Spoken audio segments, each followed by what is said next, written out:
And I think we are live. No 30-second countdown for us. We don't need it. People are too excited to have this discussion that we don't need to build the hype train anymore. Really excited and welcome to have you guys watching the 2025 US Masters matchup cast. I'd like to first introduce your illustrious panel. First, we all know to know him is to love him. The fabulous sensei, Mr. Mike Rossi. How are you doing, Rossi? Wow, dude. That is a fantastic picture. I'm sad that you found that. I'm going to stop being friends with you on Facebook immediately. Well, to me, it spoke to your inner chi the most of what I could find. So I hope that you are you nailed it. As excited to be here as I am. We also have, as I say, don't threaten him with a good time, Mr. Matt Carmack. How you doing, Matt? That was also a good photo. The rare actual photos of me. I'm doing good. So staying busy. Staying busy. And then of course me, Jeremy Duvall, happy to be with you guys. Matt and Mike are going to be our official broadcast team for this US Masters. We're going to have them on the cast tonight. The great streaming that we're going to be having live from the Atlantis Casino Resort.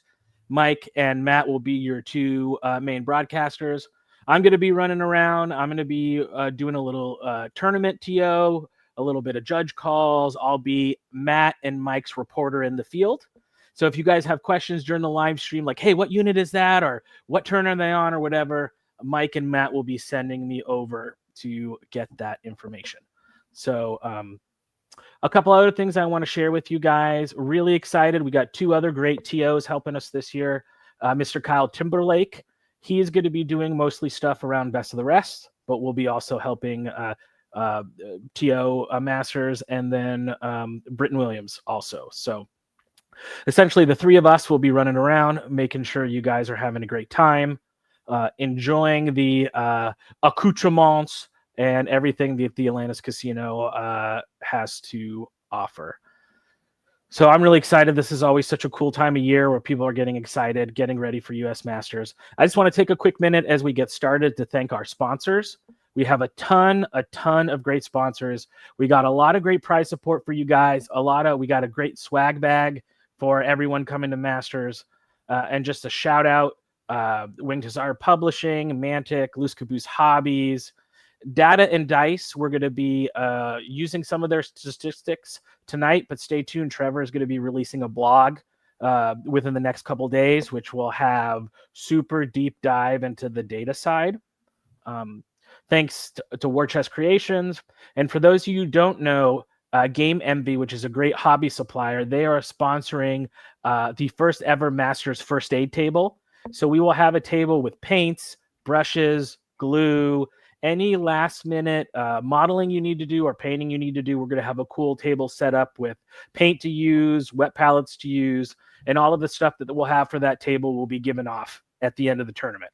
So more prizes for us to give. So thanks so much to Game MB. So first, I thought it was interesting. Before we get to the list, we're going to talk a little overall data.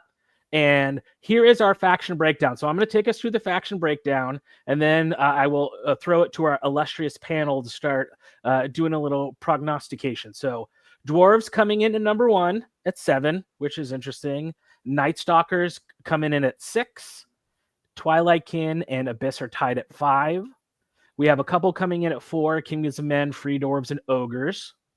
Trident Realms is 3. Halfling is 3. We have a bunch coming in at 2.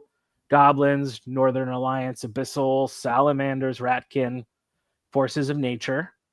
2 at Elves, and then we have a bunch of factions coming in at 1. We have Varangur, Horde, Orcs, Undead, Ratkin Slave, Empire of Dust, Rordia, Basalian's Trademark, and the Brother Mark. So what stands out to us with this list? Anything, fellas? I think I checked on the missing ones, and it was Sylvankin, Ratkin. Ratkin are represented. Brother Mark, yes, because Brother Lady No, it was Brother Lady. That was the surprise one. It was Brother Lady was conspicuously absent. Szedlmayer made a little bit more sense. They've been on a downswing since 24. Everything else kind of lines up with my expectations. The thing is, realistically, if we had perfect balance, right, you'd expect to see 2 to 3 of each list in a 60-person field. That would imply that like we've got perfect representation, like a perfectly even split of 28 factions divided. 64 people divided by 28 is like 2.5, technically less than that. So yeah, a lot of this is healthy, and then obviously the standouts are Dwarves, Night Stalkers, Twilight-Kin, Abyss, and Kingdoms of Men, surprisingly. I'm going to personally count Free Dwarves as regular Dwarves. I know that's hearsay amongst the Dwarves, and I'll probably hear comments about that after the stream, but in my mind, they're all just Dwarves. So I do think Dwarves being popular has been on the upswing. I think Twilight-Kin are still doing pretty solid, despite 25 taking them down a notch. I think Night Stalkers have been solid since before Clash 24 and haven't really changed much, so they're still good. And the 2 newcomers, I think, this year, which makes sense, at least a little bit, are Force of the Abyss and Kingdoms of Men. With Force of the Abyss, obviously, just got the recent update, so that's going to see a lot more people doing that. And then Kingdoms of Men, I think, is mostly due to the Beast Cav change, but I could be wrong on that, and I'm interested to see those lists as we get into them. What do you think, Mike? Yeah, for me, the one of the big changes is the number of ogre lists is way down compared to previous years, right? So the balancing that has happened, you can't just cookie cutter and take the same thing. Now you can take almost the same thing, but people are jumping to other options because of that, right? But besides that, everything really goes to type. 11 dwarves, right? All said and done is a lot of the field, right? And so if you're not, I don't know if the defense 6 wall is a reaction to alpha, right? The rise of alpha. But it seems like that is a pretty I don't know if it works, but it's relatively easy to deploy on the table, right? If everything can just turtle up, And we've seen dwarves, Alex Chaves won Masters with dwarves a couple years ago, and we've seen dwarves, but I think the infantry dwarf, right? If you played infantry dwarves back in the day, that was kind of like, oh, wow, you're like the one guy who's playing infantry dwarves. And that seems to, whereas like you guys are like, you had the future sight to see that infantry dwarves would be the bomb. If I was a better player, I'm always like 1 or 2 years ahead on the dwarf meta, but I'm not very good. So yeah. But. And we see that obviously when we look at top units, right? This is definitely skewed towards dwarves. We have Iron Guard coming in at 29. Abyssal Berserkers at 17 is really interesting. That's a newer unit, right? That came out in the last Abyssal update.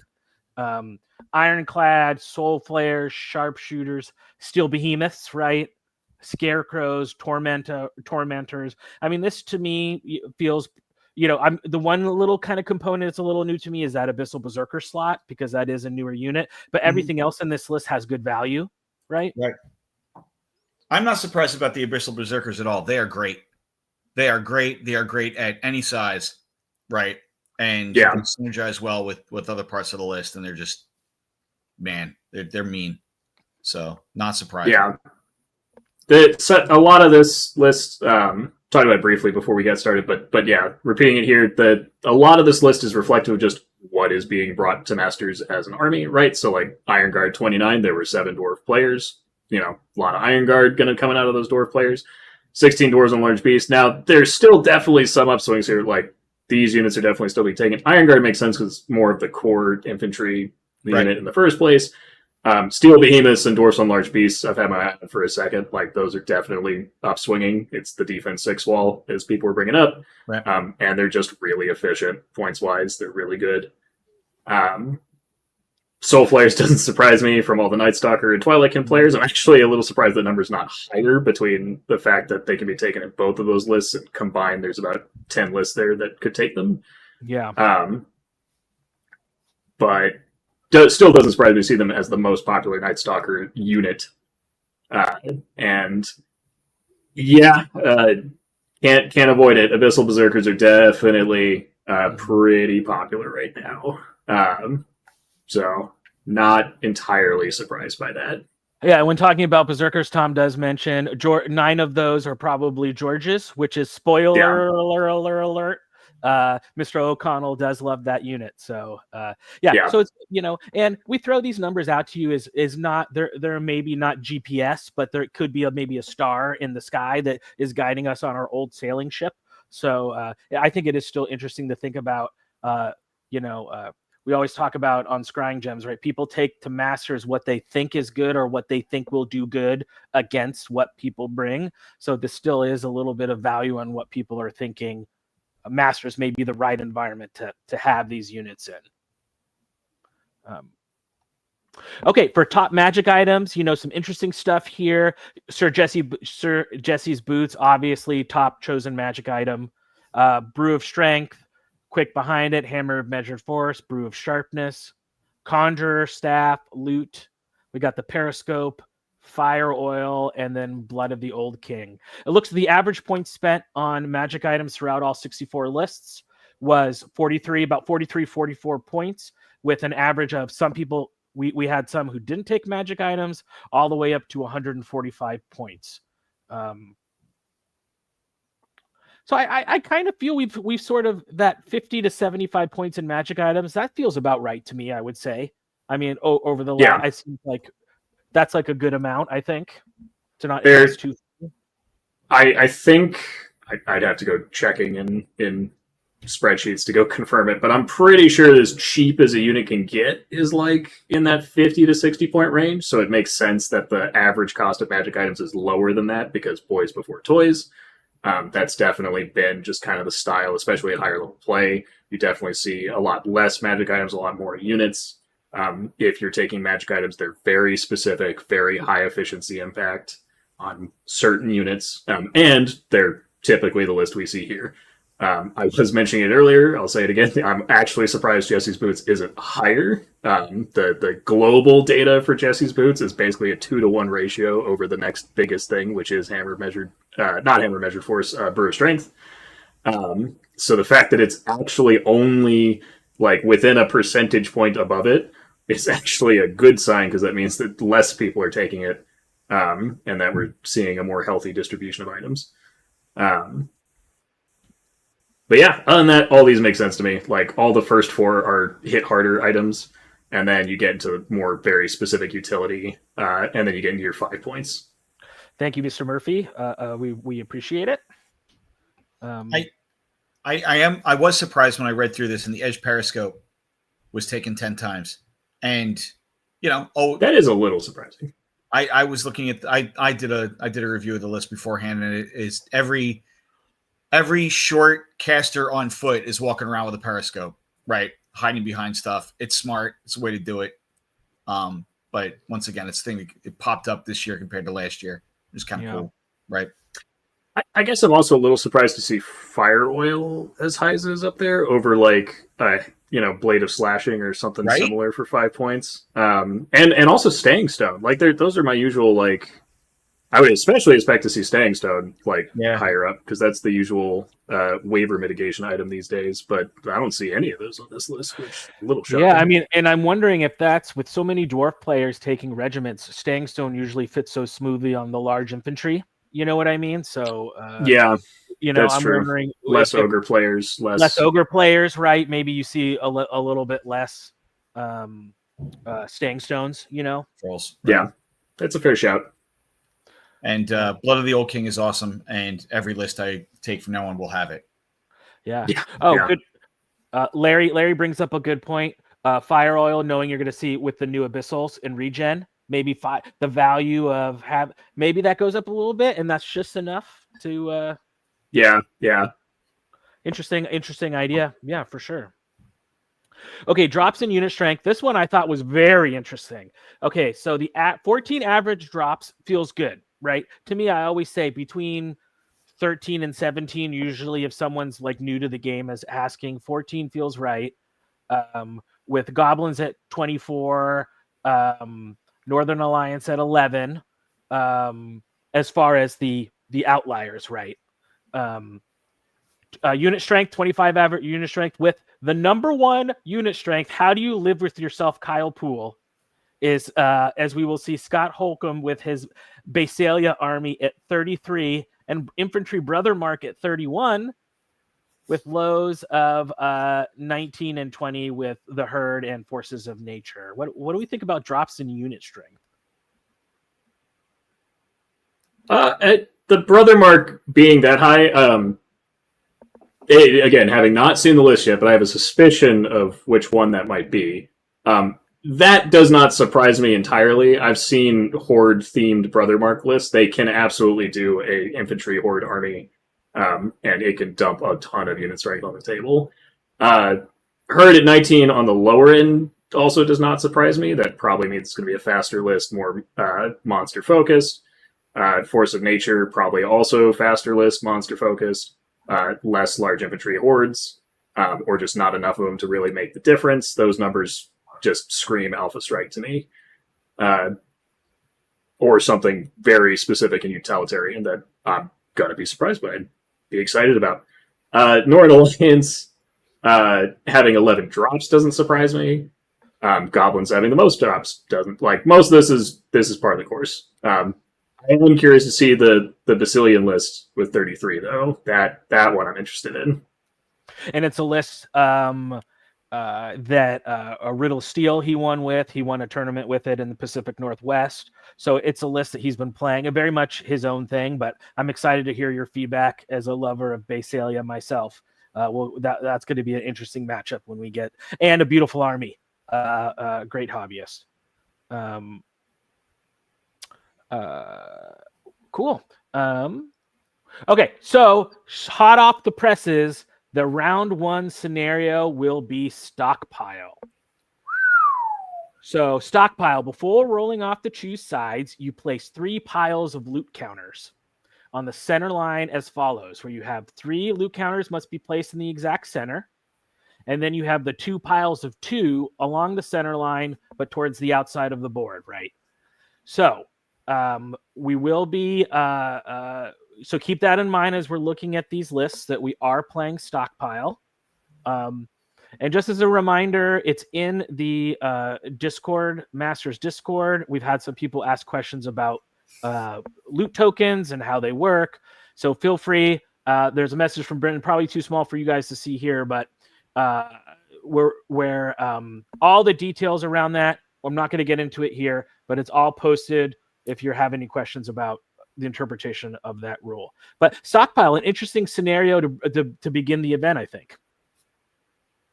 Yeah, it's actually, I was looking at the 8 scenarios that were selected this year, and if they're not the area control, like dominate, invade, control, right, hold the line, the rest of them are loot tokens, if I remember correctly, right? We're not doing objectives this year. Apparently, we just threw that over our shoulder, and instead we're doing loot tokens for like 3 of the other 4.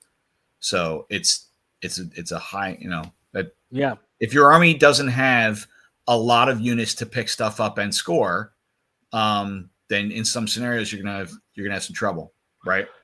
One of the questions that came up in the chat is who has the highest number of scoring units, which is different from unit strength, and that is going to matter for these types of scenarios. Totally, yeah. So for all those extra info around the data, stay tuned for that deep data dive blog where Trevor's going to go through the data in even more detail.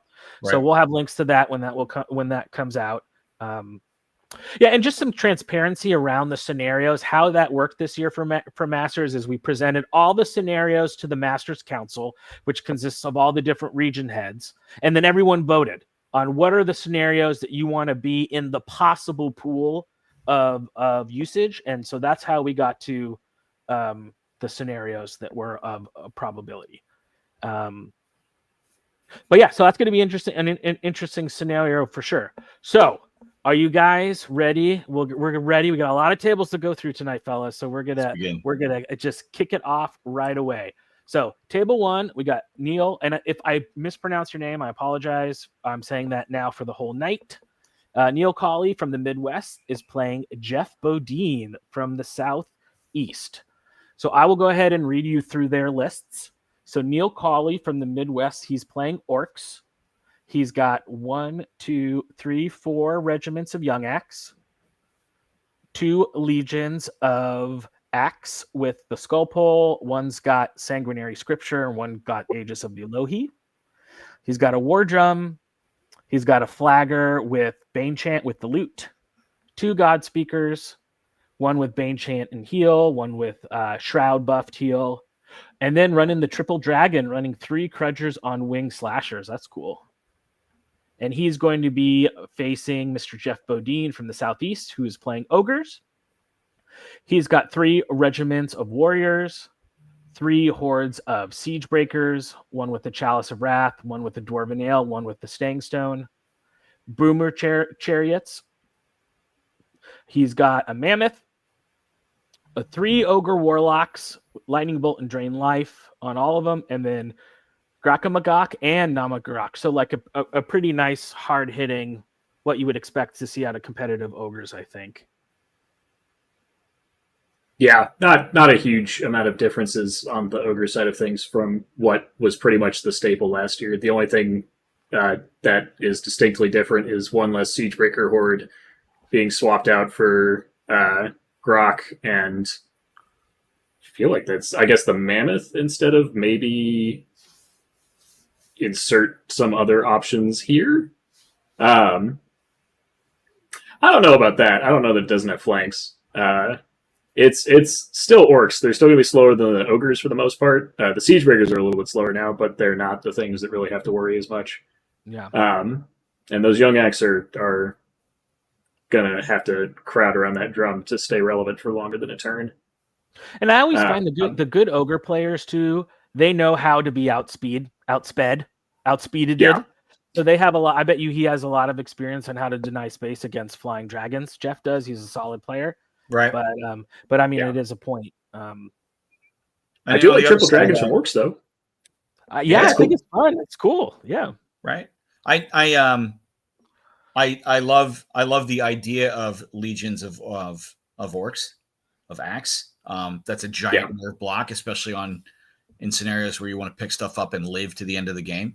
And if Neil is smart, there are ways to position your regiments and such where you're denying the opponent to get multi-charges, even on a giant base like that.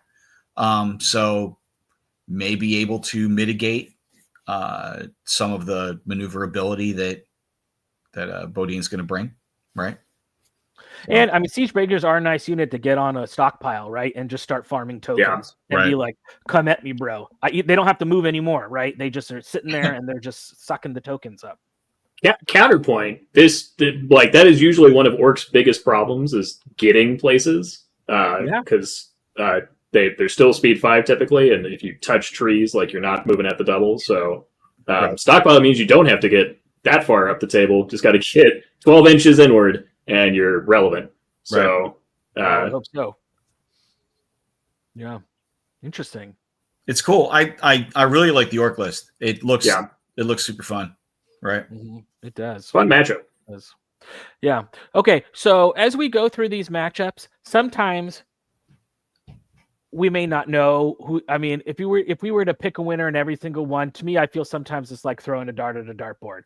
So as we go through these, we're going to give you our feeling. If we have something that really stands out to us, as we really think this person's in big trouble, or maybe someone's a well-known player versus an unknown player, maybe we'll comment on that. But I think this is just going to be a close match, so it should be pretty interesting to see how this one shakes out. Right. I know Jeff's a great player. I'm not super familiar with Neil, but he definitely has the tools, I think, to give Jeff a run for his money. Agreed.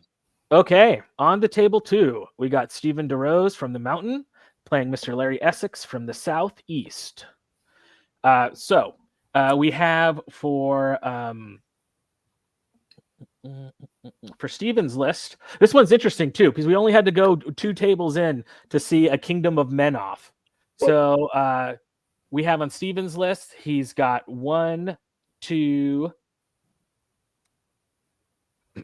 regiments of Foot Guard, And then he's got a horde of foot guard. I like him. He's got the sword in the stone. He's got the round table.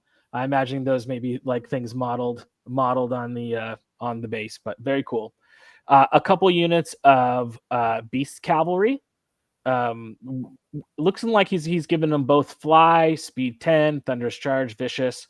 So running them as the flying beast cab. He's got 3 ballistas, a giant, a wizard, 2 wizards on Pegasus, which is pretty nice, and then 2 generals on Winged Beast, one with blade of slashing and one with mace of crushing. Okay, so Larry's got 1, 2, 3, 4, 5 hordes of spear phalanx, all with pikes, all with indomitable will. One's got terror, pipes of terror. One's got sharpness. One's got brew of strength. One's got hammer of measured force, and then one's got Jesse's boots. He's got a regiment of knights, 2 ballista, 2 army standard bearers, one with the extra Bane chant, wizard with Shroud of the Saint and heal, and then he's running 3 general on winged beasts. The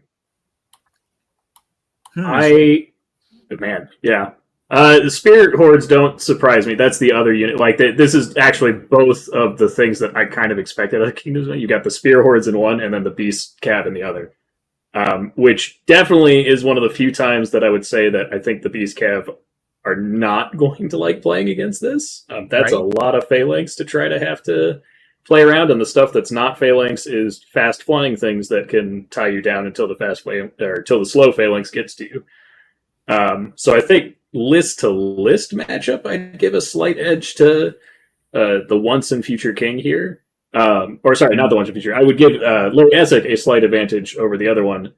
However, I do think that the just pike wall will probably run into issues in other matchups. That would be my concern there. Not a whole lot of reach out and touch, and those pikes, they're still going to get touched by something shooting at some point, and that will hurt. Yeah. Right. Yeah. All those dwarf lists aren't going to care about your phalanx. Right. Yeah. They're just going to be floating around. Well, they are fairly good in the straight up fight, right? Because he bought them all magic items, so they're all going to put out some damage, and they're backed up with Bane Chant, so they'll hit. Sure. They'll grind it out. But I think that there are going to be certain Alpha Strike lists that are going to be totally okay with seeing that. They'll just hit, they'll force concentrate, they'll blow a hole in it, and then the pikes are just going to be difficult to maneuver to get stuff back in the front. Right. The other thing too is Indomitable Will is so good, right? Yeah. So even if those units get themselves in trouble, they're not going to go away, right? Oh, yeah. The nerve alone will keep them around for a bit, for sure. I love it. Yeah, they're both cool lists. I like it. It's also proof that Kingsman is relevant. Like, they are playable. They're doable. Mm-hmm. Didn't take a whole lot of nudge to get them back in the spotlight. Right. It is just it's the classic, right? It's the classic, the army, right? So it's awesome to see it that you can, like you said, Matt, play it at a high level. So right. Oh, I don't remember if anyone. I think one person took a Rordia list. Am I correct in that? You don't have to go all the way back to look, but there's one Rordia. But there's Kingdoms of Men all over the place in comparison. Yeah. So and then only one Basalia trademark, too, which is interesting, right? Yeah. Beast Cav are good. Yeah, for sure. Spear Phalanxes are good. Awesome. Okay, so moving on to table 3, we got a Mr. Paul Cravo of the Midwest versus Andy Patton of the Southeast. So, Mr. Cravo is bringing the Night Raid, which is he's got a regiment of skeletons, skeleton spearmen with Casket of the Damned. He has got a regiment of mummies with Casket and Healing Brew. He's running 3 infantry hordes of skeleton warriors with 2-handed weapons and caskets. He's got a horde of enslaved guardians with Jesse's boots. A couple of desert swarms for chaff. He's got a bone giant, monolith. He's got a standard bearer on an undead horse with the loot for Bane Chant. Cursed high priest with that periscope, surge, hex, and bark skin. He's got the Hutton 10. I butchered that. Captain of the Dead, Surge, Spellcaster, Surge, Wind Blast, Wither, and Perish. He's got a Pharaoh on a royal chariot upgraded to Raz with Veil of Shadows. Yeah, with all those great infantry hordes, right? And then a Revenant on an undead great burrowing worm. And he is playing Mr. Andy Patton, coming off the Kings of Memphis victory with his Abyssals. He's running a troop of gargoyles, 2 Moloch hordes, 1 with boots, Jesse's boots, both with the spoiler champions. He's got 1, 2, 3, 4 troops of Abyssal Horsemen. That's interesting. He's got a cav of Abyssal Horsemen with Pipes of Terror, Seductress with, so good, with Gnome Glass Shield, Host Shadow Beast. We all love it. Abyssal Warlock. Yeah. Zazuzu the Betrayer. And then running the Abyssal Berserker. I don't know why I can't say that word. Berserker. It's like pamphlet. Formation. Yeah, so that's 2 regiments of Berserkers, right? Is this Berserkers? Yeah. And then the Nagari, right? Okay. Yeah. It's like I'm looking for it because I see so much region. I'm like, if he's not taking Nagari, he's doing something wrong. Yeah. Yeah. Man, I like both I like the EOD list for the creativity. I really like this Abyssal list for what I think is going to be the impact. This is a lot more my style. Those troops are going to be great for like just running into things and letting people bounce off of them. Like he can pick the fights because they're fast enough, so he'll make sure that the things hitting them aren't going to kill them, and then they're just going to regen and grind stuff to death. And then the Abyssal Berserker regiments can do that, and then he's got the 2 Moloch hordes to can open stuff. Like it's great. Mm-hmm. And then on the flip side, I like Arcatan. I wish that Wither and Perish was more playable. Maybe he needs to have built-in Periscope to make that work. Right. But I do like this as a Roz list. He's got the right tools for a Roz list. Would say I would really like to see Restless Souls of the Raya thrown into here. The French have tuned into that. I'm waiting for us to tune into that. But this is a good Roz list. It's got the right tools. He's got Bone Giant to give the thing to. He's got Skeleton Warrior Horde, so he'll find the unit that can get to the most impactful combat, and he's going to make it hurt. Right.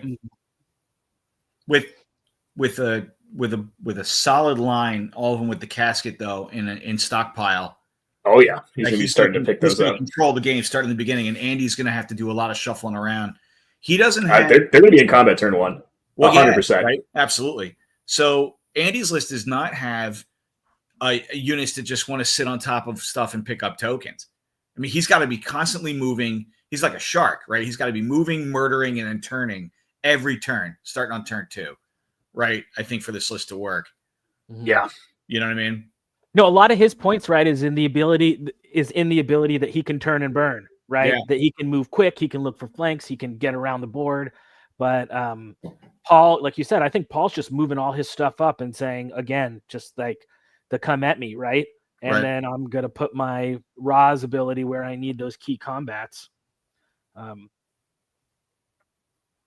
Yeah, I like it. This is going to be a fun matchup. This is going to be a fun match. Like I said, Andy, a great player coming off a victory, just recently playing a list like this at Kings of Memphis. Paul, I had the pleasure of playing against him last year at Masters. Did really well at Adepticon this year, and this is sort of the only army he probably plays other things, but this is his refined army. He plays this list a lot, and also really well painted lists. So, right, awesome. Okay, we're gonna go into table number 4, which is Mr. Michael Szedlmayer from the Mid Atlantic playing Ryan Lampien from the West Coast.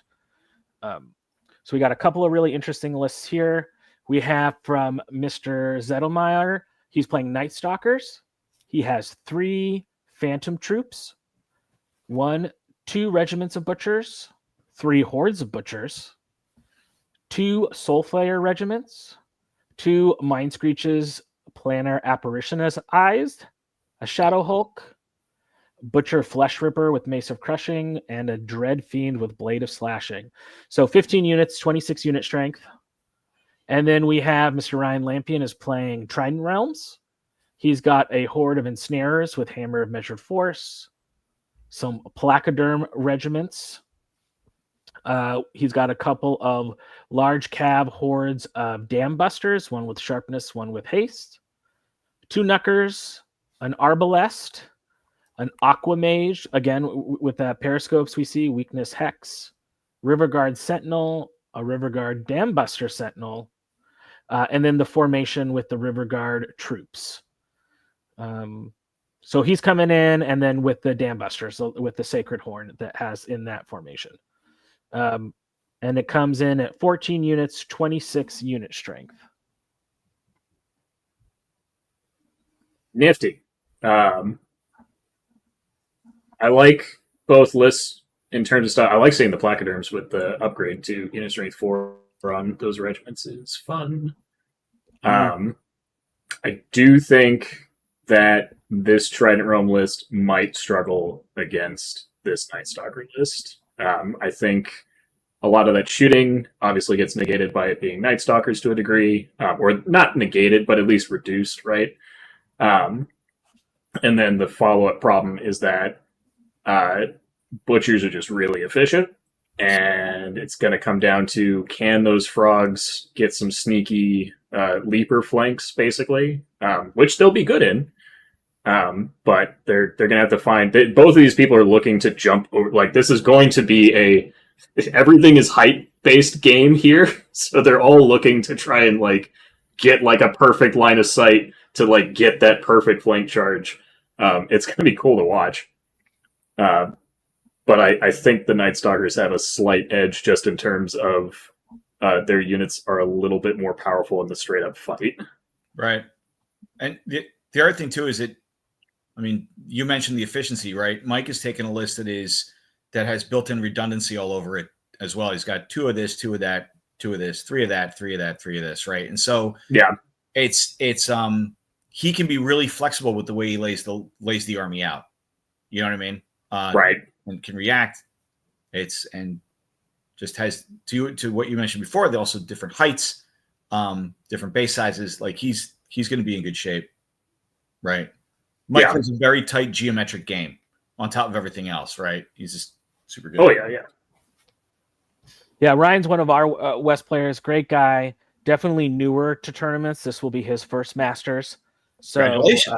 Yeah, and I always say that, and we have a couple of these round ones where it's welcome to Masters. You get to play in round 1. You know, there is nowhere to hide in this room. Right. So I think this will be a good match for Ryan to see the caliber of play he's expected to see at Masters, playing a top player like Mr. Szedlmayer. So should be a fun table to watch for sure. Yeah. And for clarity, I don't think he can't do it. I just think it's gonna I just give the edge to Mike here. I think in just the straight up this Mike matchup. So. For sure, I do love me some frogs though. Yeah. Okay, so moving around along table number 5, we have Mr. Corey Walizer from the Northeast playing Elvis Reborn himself, Mr. Blake Robertson from the West. So a couple of fine gentlemen here. Okay, no matter what happens, these people are this table is going to be a fun table. They're going to have a good time. We have Corey Walizer in his prepare to be underwhelmed Ratkin. I love it. He's got 2 regiments of spear warriors. And one is the trouble with running is wherever you run to, there you are. These names are great. Yeah. And the second one is those with the least always lose the most in war, which, I mean, to me, that speaks Ratkin Spear Warriors. I mean, just chef's kiss. Right. He's running 1, 2, 3 infantry hordes of shock troops with plague pots, halberds. One's got sharpness, one's got strength, and they are called halberds are how we practice social distancing. You know where the weight room is? Oh, I'll check it out. Don't worry. Hey, how come you guys got magic items? From the unit that doesn't. From the unit that conspicuously, that's I love it. He's got 2 claw shot, and then the first one is dispensing indiscriminate justice and the righteous smell of gunpowder. Love it. War is a terrible trade, but when the cause is just, The smell of gunpowder is sweet. He's also running 2 Vermintide, the slithering, scurrying rats whose scampering will never let me sleep. And take this quarter, go downtown, and have a rat gnaw that thing off your face. Oh man, I almost made it through all of them without screwing up. He's also got a weapon team. There are 2 things necessary to salvation: money and gunpowder. Okay. He's got a tangle. Oh, what a tangled web we weave when first we practice to deceive. He's got a warlock. Have a smile for breakfast. You'll be shitting joy by lunch. Okay. Got a war chief. When God means to punish a man, he sends him stupid friends and clever enemies. What does that say about you, Mike? Dude, he nailed it. He's got Mother Kryza. Cruelty is contagious in uncivilized communities.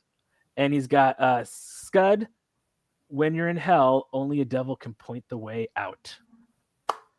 Okay, we just got to give him a Mr. Walizer. Yeah. Right. Round of applause, sir. And not a bad list. Yeah, a round of applause. And then we got Mr. Robertson. Robertson's also playing Abyssal Forces of Abyss. But his aren't all cleverly named, so I don't know what he's even doing with his life.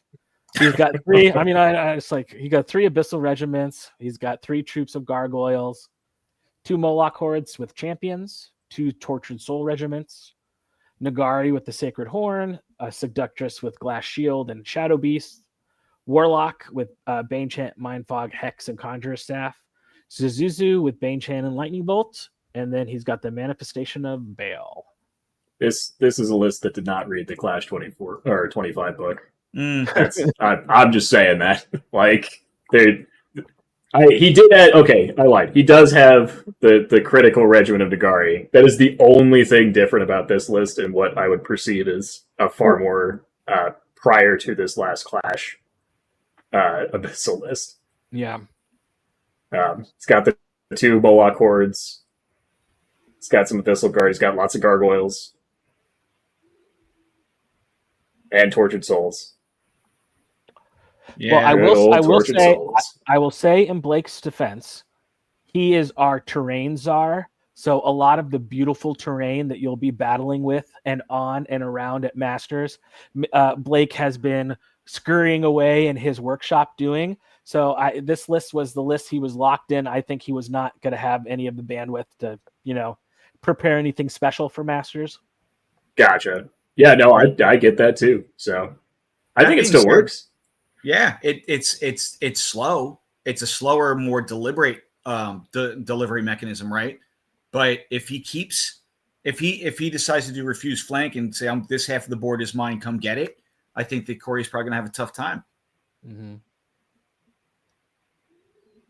Yeah, I mean the good thing for as far as the Ratkin side of this is one of the lists I actually get to play. This is most of what I expect out of Ratkin. It's got the weapon team.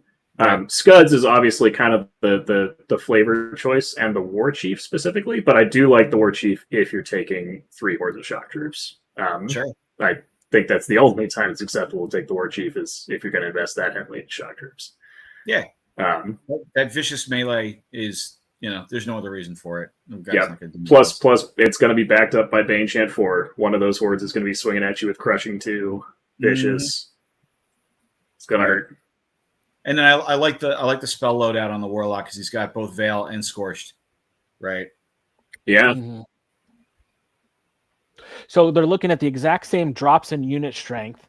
Right. Do you think the scenario favors either one of these 2? I mean, Corey does have a lot of big Nurpool bodies, I guess, to get up there and start forming tokens, or do we think scenario-wise at stockpile that it's not really going to affect the matchup?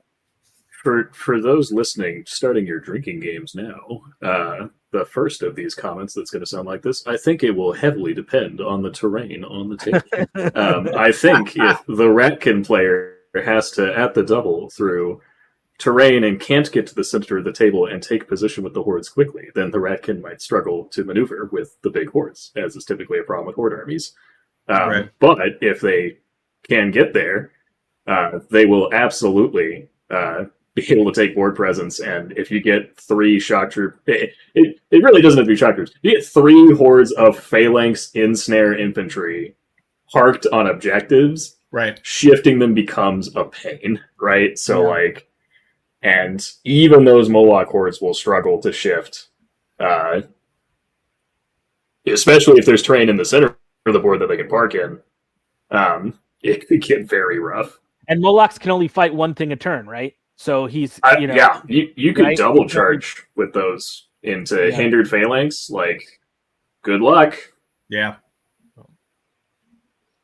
Cool. Well, 2 great guys. They're going to have an awesome time. They're going to really enjoy. If they haven't, I don't know if they've ever played before, but I think they're going to have a great game.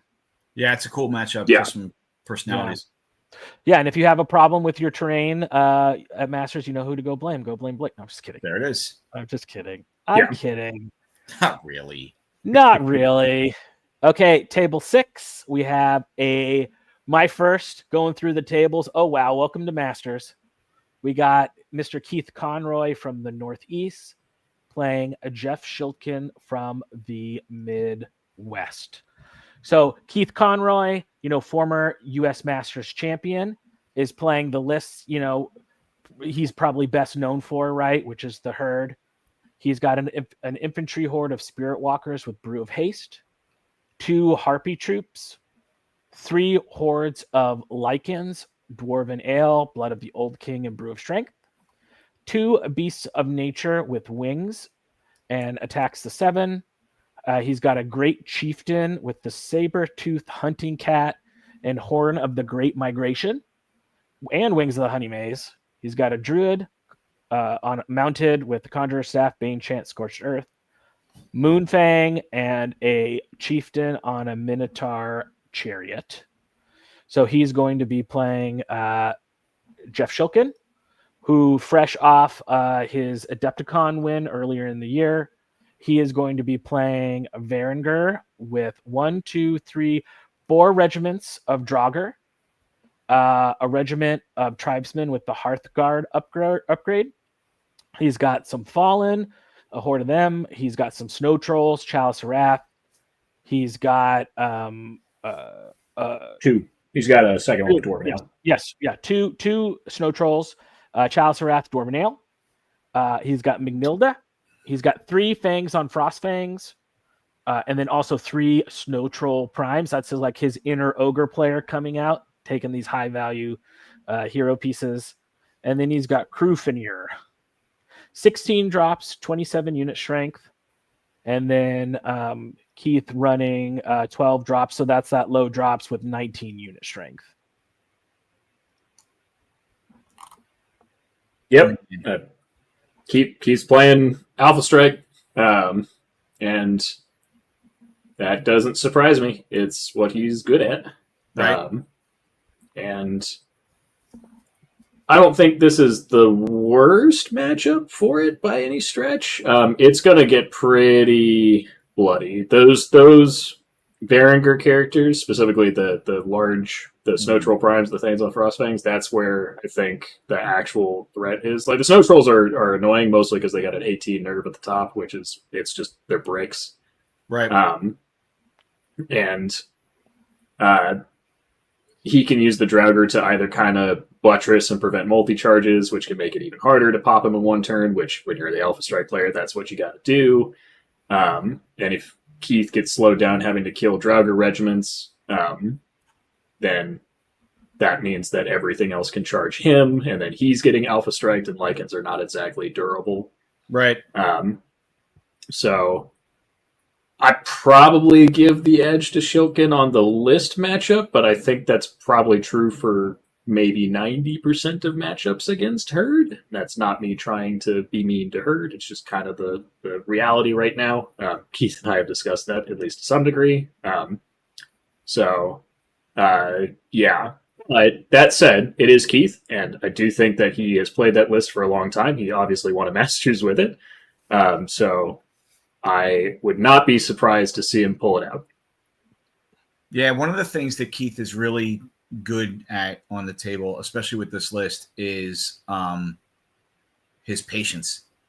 Right. Yeah. And so if he was an impatient player, I think that Jeff is fantastic, and Jeff is going to have 40,000 angles down on the table. So wherever Keith wants to go, there's going to be somebody waiting to punch him, right? Yeah. Like that's going to be a thing. But I don't know, 100%. In my mind, like was Keith not Keith piloting, and do something, Yeah, 100%. If it was not Keith piloting this list, I would be like Schiltgen instantly, without question. Like, but with Keith at the helm, I definitely think there's definitely. This is Masters. It can go either way. It can always swing either way. Yeah, I mean, like you said, no one can pilots a list, this herd list like Keith does, right? I think he can operate it at another level. I mean, one thing that stood out for me at Jeff's list is those like 6 drops from all the Frostfang heroes and the Snow Troll primes. Yeah. Even if Keith, like, since those are small units, right? It's Keith, maybe has to single charge or what, small you can bounce and durable off units. That's what I'm saying. Right. The Snow Troll Prime is 13, 16. You can hit that with a hammer and not kill it. Yeah, it don't matter. I'm almost 100% certain I know what Adam's running, and I'm getting Adam Ballard vibes of his style of what he was doing, and I'm like, yep, no, this is definitely starting to become some of the meta to a degree, which is lots of small characters that can hit those flanks and deliver not a critical number of attacks, but just enough to tip it over. Right. And you just can't deal with all of them because you outdrop like this. It's 16 units, right? It's a lot of units. He just has more pieces, more tools he can use. He can trade more things, take more losses before it actually starts to hurt. And all of them score. There's not a single, maybe one non-scoring. He's got Magnil. Yeah, he's got Magnil. So yeah. Magnil's worth it anyway, right?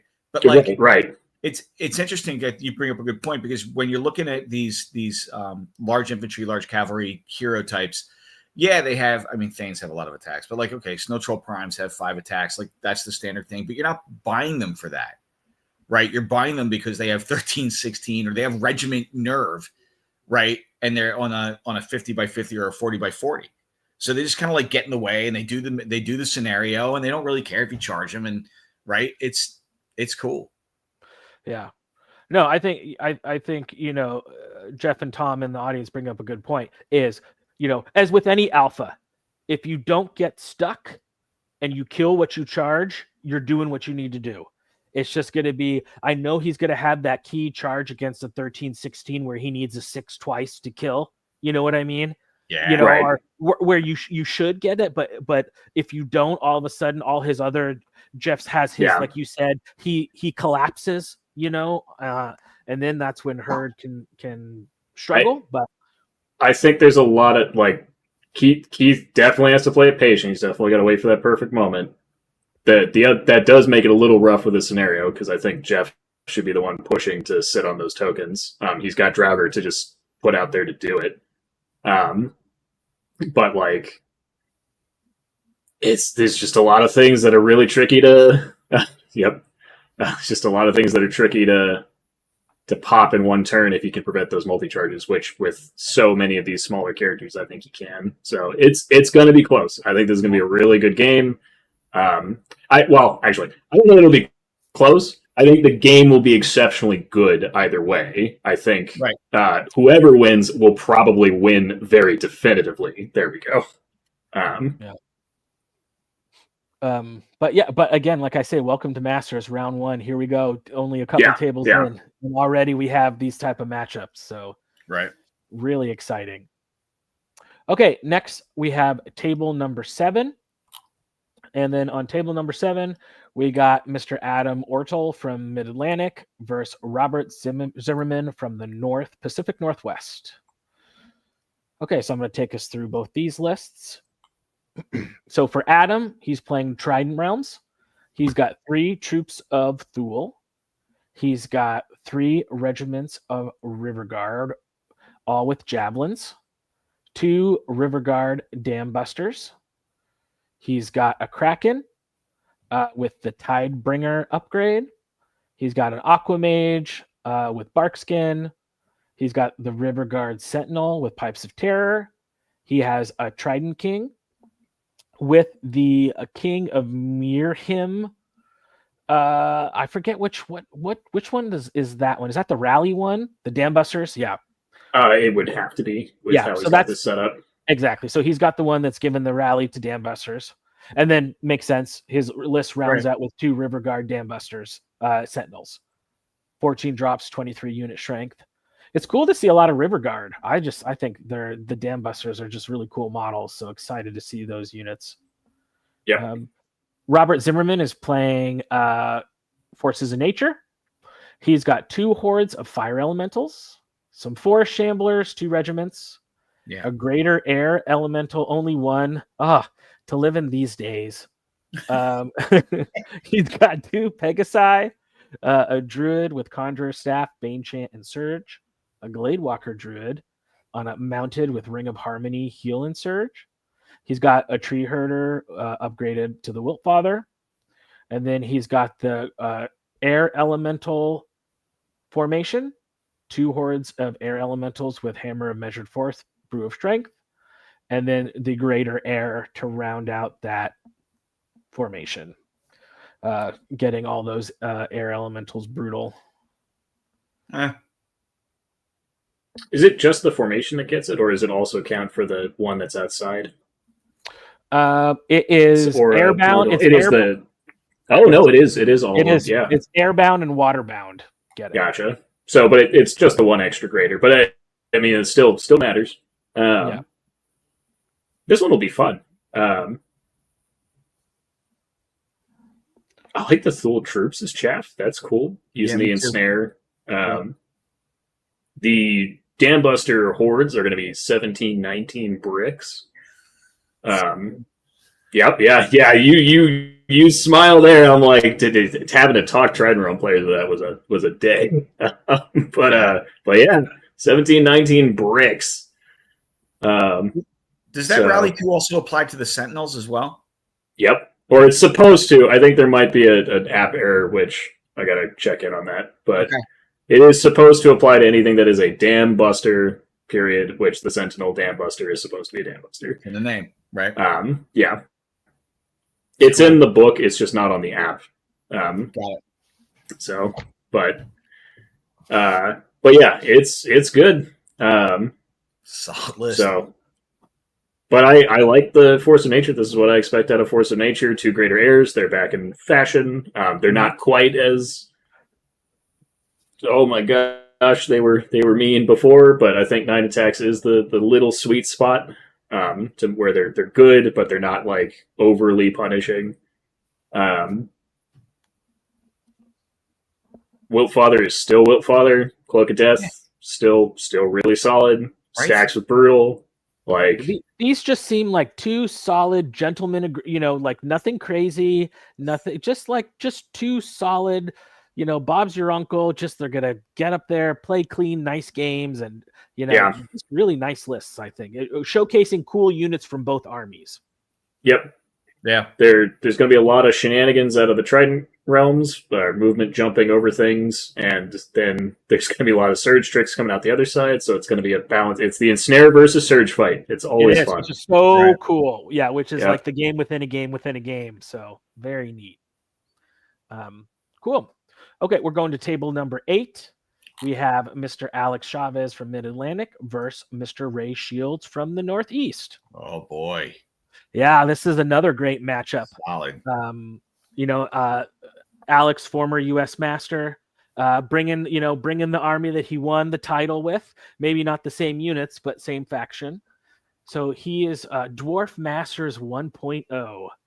He is running... so maybe this was pretty close to the list. I wonder if this is close to the list he had when he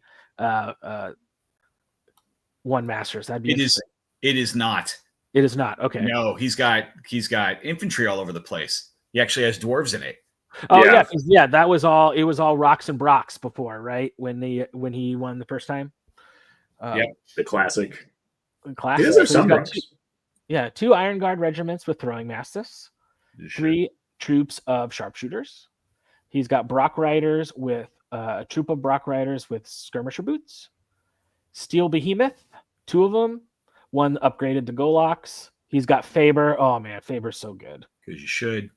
So good. Dwarf on a large beast, and then he's taking the Royal Guard formation, which is 2 infantry regiments of bulwarkers, and then the horde of ironclad with hammer of measured force. That's nice on them. And then a standard bearer with the Shroud of Saint, so he can get a little heal in there. Yeah, but more importantly, the elite melee aura, right? Yep. Off of that. So exactly with this many attacks, right? Is right. really nice. Okay, so he's playing Ray Shields. Ray is bringing his forces of Abyss. He's got a regiment of lower abyssals. He's got a troop of gargoyles. He's got 1, 2, 3, 4 hordes of berserkers, all with imps. One's got Brew of Strength. One's got Blood of the Old King. One's got Helm of the Drunken Ram. And then the last one's got Sir Jesse's Boots of Striding. He's got what we've seen in a lot of these armies, right? The Seductress, so good with Gnome Glass Shield and Host Shadow Beast. He's got an Apostate, which is nice, right? Brings that aura of Vicious to all those berserkers. He's got a Warlock with Bane Chant, Scorch Earth, Zuzuzu, and then the Court of Baal Berserker Regiment and the Nagari formation. So 13 drops, 25 unit strength. So using a lot of the good new tools in this list. Right. Yeah. It's the new Abyssal Berserker list, and it's dwarves and what I expect from dwarves, because it's Faber and the other defense 6 shooting wall, backed up by the now functioning infantry, and then it's and the formation that is still really, really, really, really good. It's amazingly good. Yeah. And then the flip side of that is Abyssal Berserkers, which Ray has made sure that I know quite good. But not the most number of units taken in a list. Apparently not. Apparently George List is still the one to check. Oh my God. But yeah, which now makes me even more curious what George might be bringing if this is not the most Abyssal Berserkers. But yeah, I mean, I've seen it. It's a good list. It plays well. Like, can't complain. It does a lot of, I think, what Keith Conroy does, but in a similar fashion and with units that are a little bit more durable to shooting for at least that one critical turn to get there. Right.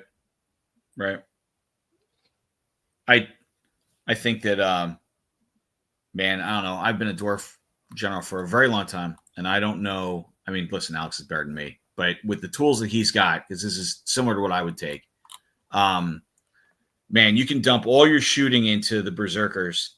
You might be able to kill one of the hordes before the other 3 go in. And yeah, they're only TC1, but it's attacks. Yeah, I think if you're Alex, the way that you play this is you find the terrain, you park in the terrain, and then you rely on your defense 6 to carry the day here. Yeah. You play for the long game. And I know it's really rough to say that you grind as dwarves, because it's one of the things that they're not typically good at, because despite being defense 6, they don't have a huge amount of wound recovery. Right. But certainly not on the abyssal scale by any stretch. Yeah. But I think your output can be just enough once you actually get into combat that you can negate multi-charges. You can put the berserkers don't like trees. No. So hitting on 5s and losing that thunderous will matter. Right. So I think you do that, and I think you just try to beat him in a straight up fight. And then once the shooting is only for 1 turn, so find shots in the middle of the cluster. Right. But and then it'll be interesting to see what Ray does with his Seductress. Right, because a lot of people with flying characters, they will go back and just start punching sharpshooters in the face. But did he have Golok? Oh yeah. Yeah, I mean, I don't know about sharpshooters because I don't think you kill those fast enough, but I would consider this 1 critical turn of shutting down Golok. Yeah. Right. Fly in, cast the Shadow Beast, and start punching holes in the side of a tank. Yeah. Yeah. But it's cool. both these lists are cool, right? I think that Ray, even though I hate spam lists, I think that he's got other tools in here, a little of this, a little of that, between Zuzuzu and the Warlock and the Seductress and the Gargoyles and the Lower Abyssals. He has other things, you know what I mean? I mean, some of these are very specific pieces, right? So the Lower Abyssals those are token carriers. That's what they exist every for. day, twice on Sunday. Yep, and frankly, I'd argue in this matchup, the Gargoyles are also probably token carriers, and then emergency chaff if needed, right? Because they're the one thing that the doors will immediately shoot off the table, so they're going to hide behind the Abyssal Berserkers the whole game, if not behind terrain the whole game, and just pray. And then Zuzuzu is great. Like, I think Zuzuzu here as just another option to throw out some plink damage. That's a good way to pick up some of the smaller dwarf pieces. It's like he's got the flexibility, but this is an Alpha Strike list, 100%. Like it's not pretending. Mm-hmm. And I haven't played Ray with this list, but I have played Ray many times with other lists, especially his Ratkin. And Ray is a very patient, methodical player, which I think you need to be against dwarves, especially if you're playing Alpha. The worst, like Cardinal Sin is Alpha. Age too soon. Jumping one turn too early. Is the charging the one turn too early, right? Which is what makes great alpha players like Keith. We mentioned it before with him, right? That little bit of patience, right? So I think this might be a positioning at best, and I'm curious to see that one key turn. I'll definitely be walking around like around turn 2 or turn 3. I'm definitely going to come check out this table and see if have the dogs been unleashed yet at that point in the game. But for those listening and those drinking, this one is another one that I think will heavily come down to terrain. Wink, wink. I like that. Very nice. Okay, well, we'll move right along. Number 9, table number 9. Another great matchup. This was another one I saw right away, and it was like, ooh, nice. We have Mr. Travis Tim from the Mountain playing one of our favorite chaps, Mr. Corey Reynolds from the Northeast. So let's get these lists ready to go. Okay, so Travis Tim, he is playing the real Goblin King. Get effed, Kyle. So screw you, Kyle. So Travis is taking one regiment of rabble with the Orb of Towering Presence. They're very learned rabble, that one regiment. He's got 1, 2, 3, 4, 5, 6 hordes of rabble. He's got 3 war trombones, 3 sharpstick throwers, a mincer, 3 wingets, all with the bomb's way, a flagget with Talisman of Silence and Mind Fog, 3 whizzes with lightning bolt. One's got the boomstick, Magua and Jojo's, and then 2 kings on chariots. 24 units with 27 unit strength. And then we got Corey Reynolds is playing Twilightkin. Too lazy, the same list as last year. Okay, that's good to know. So he's got some Fleet Wardens, right? A horde with Blood Hex, Veterans of the Celestial War, and Sharpness. 1 with Blood Hex, Veterans of the Celestial War, and Brew of Strength. So 2 really punchy infantry hordes. He's got Mutants with Chant of Hate. 2 bound phantom troops, a horde of butchers, a regiment of soul flayers, planar apparition mind screech, a terror, a navigator with bane chant, 2 crones. One's got bane chant and weakness, the other's got weakness and veil of shadows, and then the discount Mikael, a soul bane on a nightmare with the staying stone. Now, surely it can't be the same list because technically some of those things went up in points. So, So like some those adjustments were made. some minor adjustments had to have been made, but if you without seeing his previous list, I couldn't tell you what. It has to be like just some magic item adjustments. Yeah. Because I do recognize the Fleet Wardens and the everything else. Though I think this is pretty standard. All-comer Twilightkin in my mind. This has a little bit of everything. The Navigator can adjust as needed to cover some of that. The big difference from last year is that specifically the mutants won't be quite as easy to push in, basically. Like, you won't be able to get vicious on top of their already pretty good alpha profile, but it's still solid. Still lots of high impact units. The Fleet Wardens are still just as good as shock troops, if not a little better.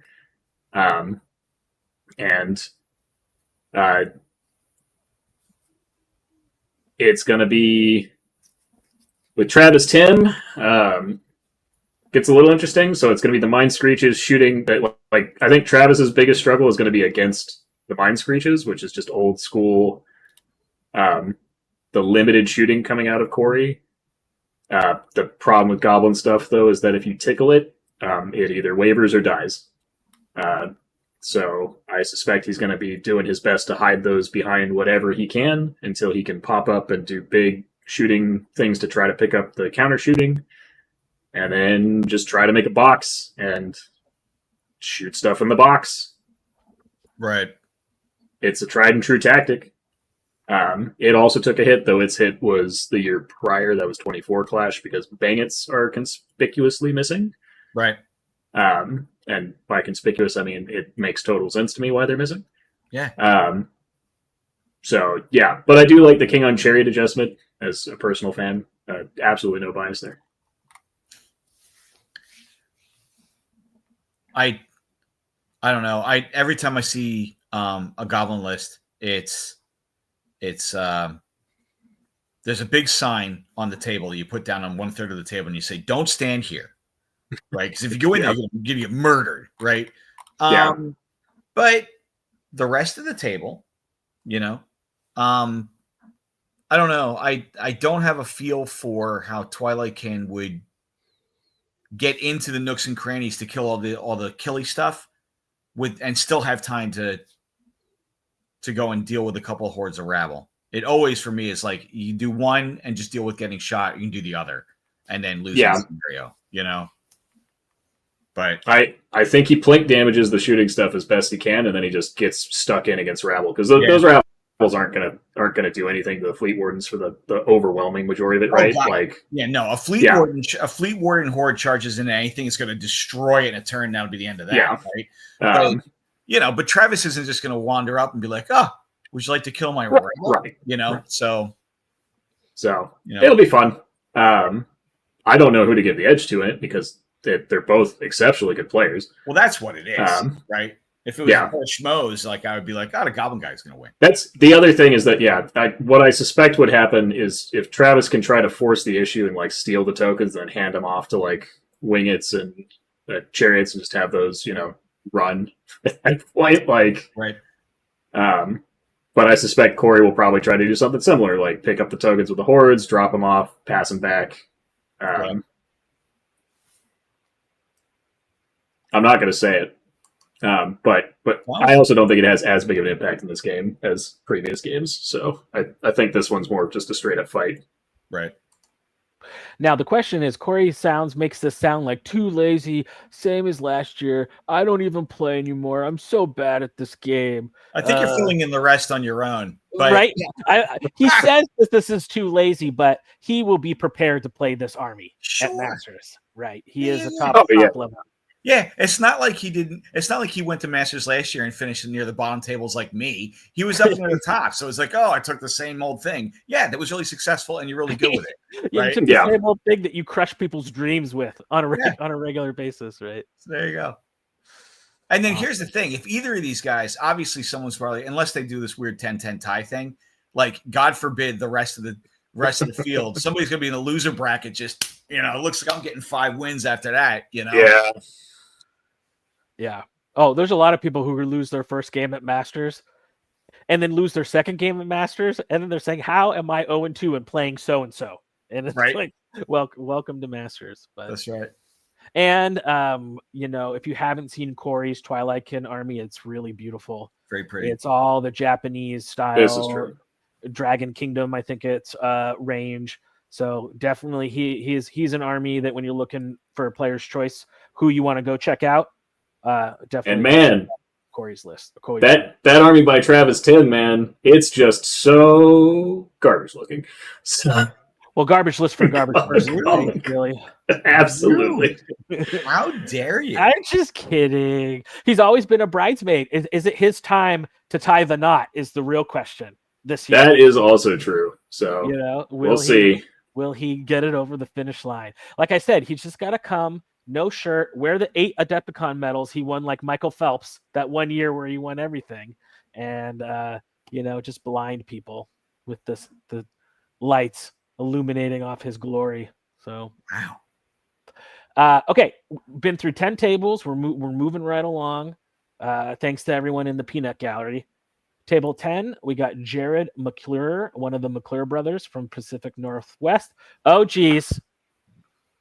Versus Mr. Tom Anus himself. So let's take a look at what these fine gentlemen has brought. Since Tom has no originality, it looks like he is playing dwarves, which is good, I guess. I mean, if you can't beat him, join him. So let's start with Jared Mccclure first. He's playing Twilightkin, another really nice looking army.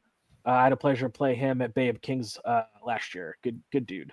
So he has 2 regiments of mutants, 2 troops of phantoms, 2 regiments of void wranglers with blood hex, a large infantry regiment of the bound ravagers, and then this is the gunnery crew upgrade, 2 impaler hordes, some soul flayers, a void captain with Reaver of the Middle Sea, a crone with weakness, Mikhail, and impaler Soulbane.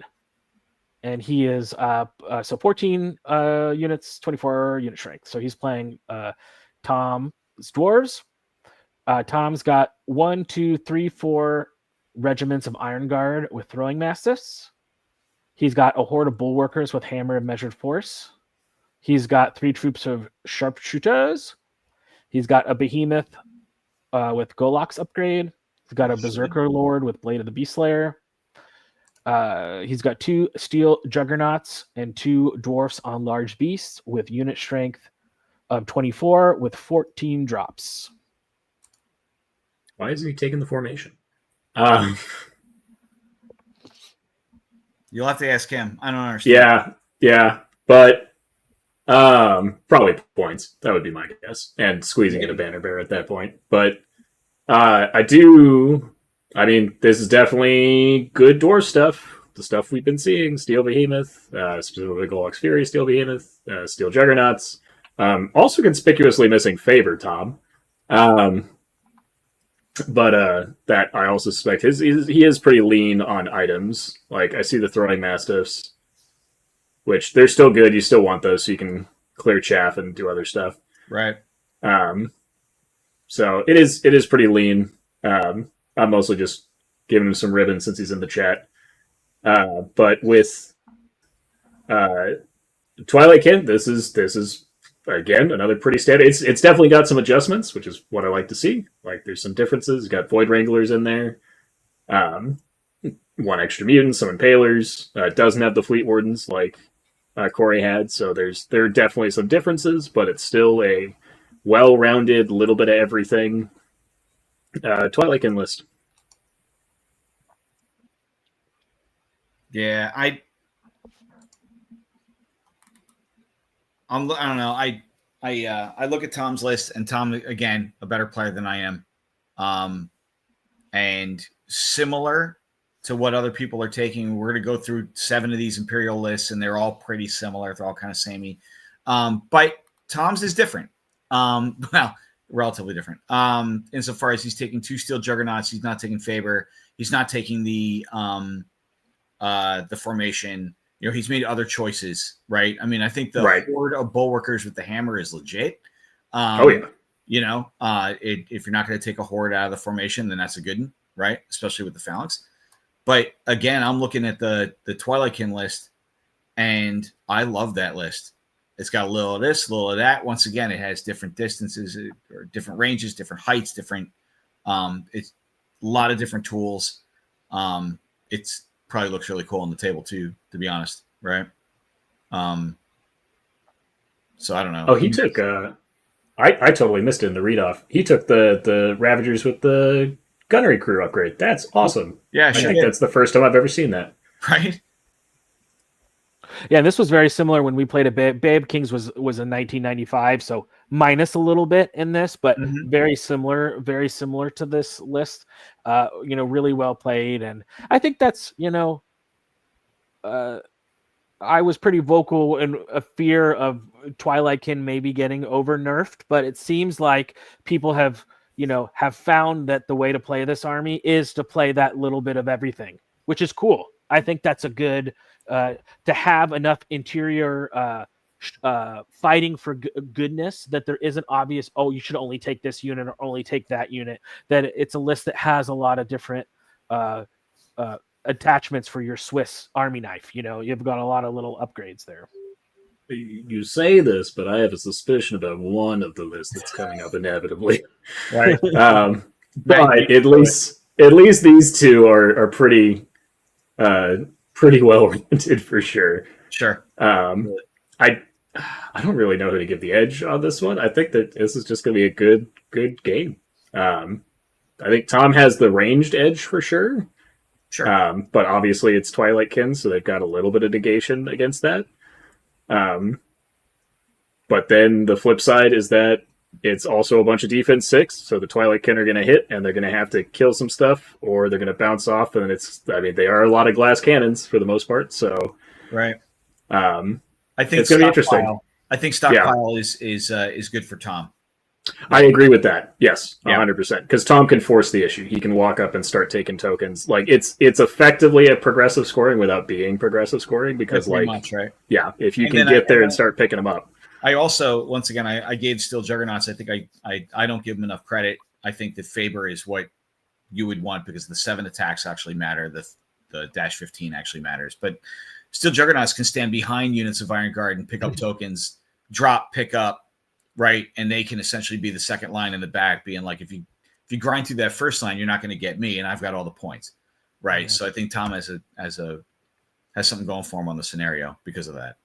Yeah, if you have a Steel Juggernaut or a Dwarf on a large beast at the end of the game holding a token, right? Those are not an easy piece. That I'll just do a couple of chip damage and get them off the board at the end. Yeah, and take good luck. The token. Right. Yeah, right. So I think, and Tom does really well with those unit strength scoring champions. He likes playing those in his list, so he's got a lot of experience using those type of lists. But it's going to be a great game, Tom. Jared's a great player from Pacific Northwest, so first time for you probably playing against him, but he has a really nice looking army, and you should have a great game. So there. Yeah. Keith, check that we mentioned it earlier in the episode on the Masters Discord. There is all of the judges explained very, very clearly how unit tokens or loot tokens are going to work at Masters. So if you have any questions, go to the questions section of the Masters Discord. And if you're not on the Discord yet, just talk to someone on your team. They'll get you set up with the Discord. Okay. We will continue on. Table 11. Mr. Dustin Howard from the South is playing Nate Murray from the West. So let's take a look first at Dustin's list. So the Super Beasts, he's got 4 regiments of Throwing Mastiffs. He's got a horde of Shield Breakers. He's got 3 troops of Sharpshooters. He's got a Organ Gun. A Steel Behemoth upgraded to Golocks. He's got a Stone Priest with Periscope and Celestial Restoration. He's got a Garrick Heavy Hand, 2 Steel Juggernauts, and Faber. So he's running the trifecta of Juggernauts. And then he is playing Mr. Nate Murray, one of the Murray brothers from the West, who's playing Ogres. He's got a infantry horde of hunters with Crocodog and Meat of Madness, 3 regiments of warriors, 2 hordes of siege breakers, a boomer chariot with the Sacred Horn. He's got a mammoth as the big deal, 3 sergeants with heavy crossbows, a bully, Namagarok and Cuzlo and Madfall. Yeah. Fun. It's cool ogre list.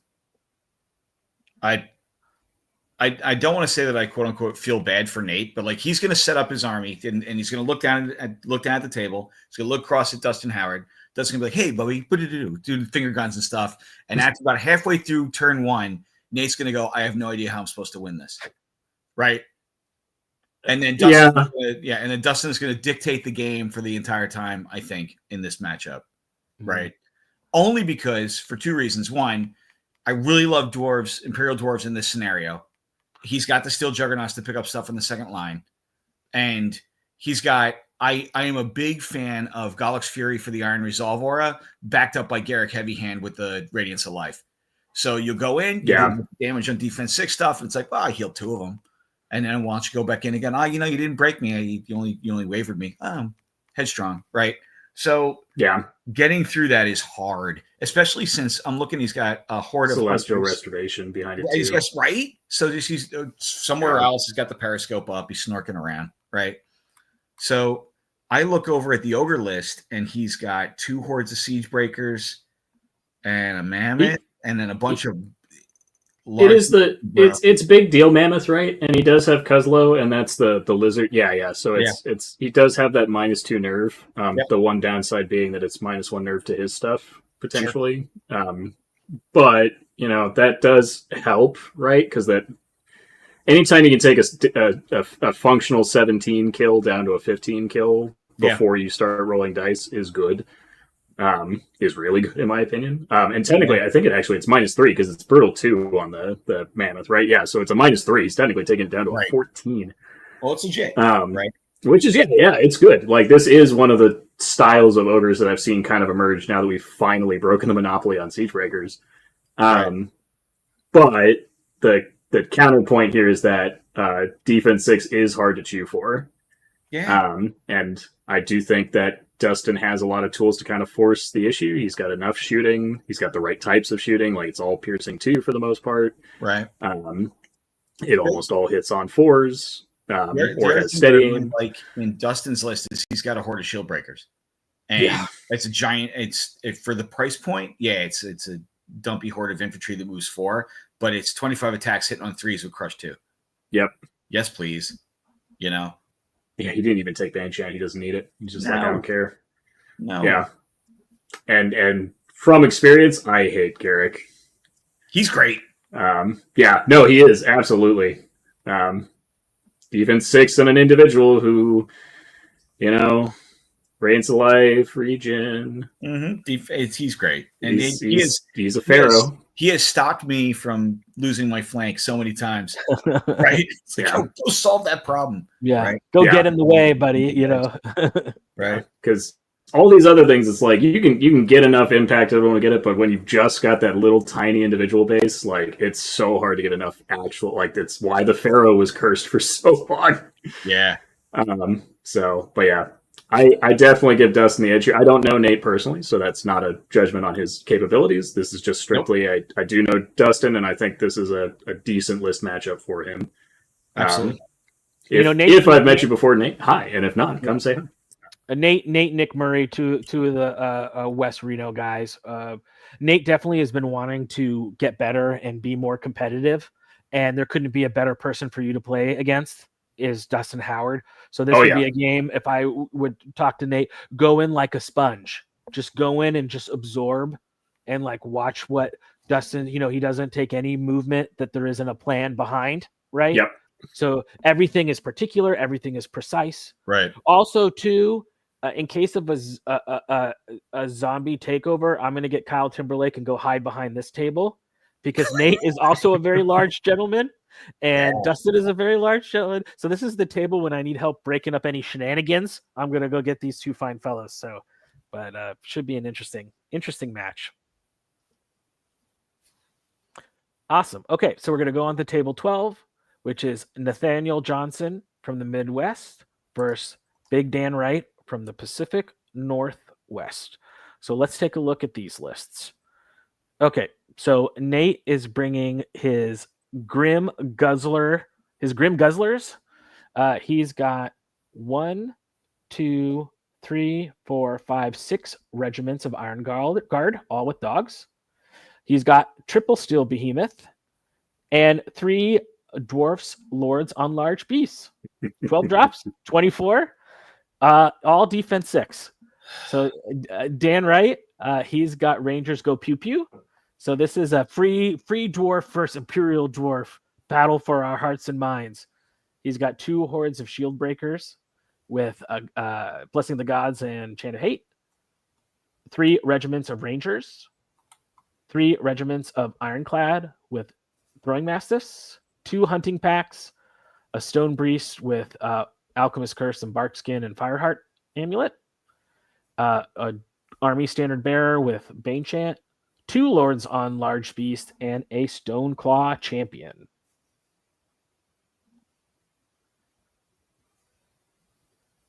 Yeah. Spam, spam, spam. Lovely spam. Yeah.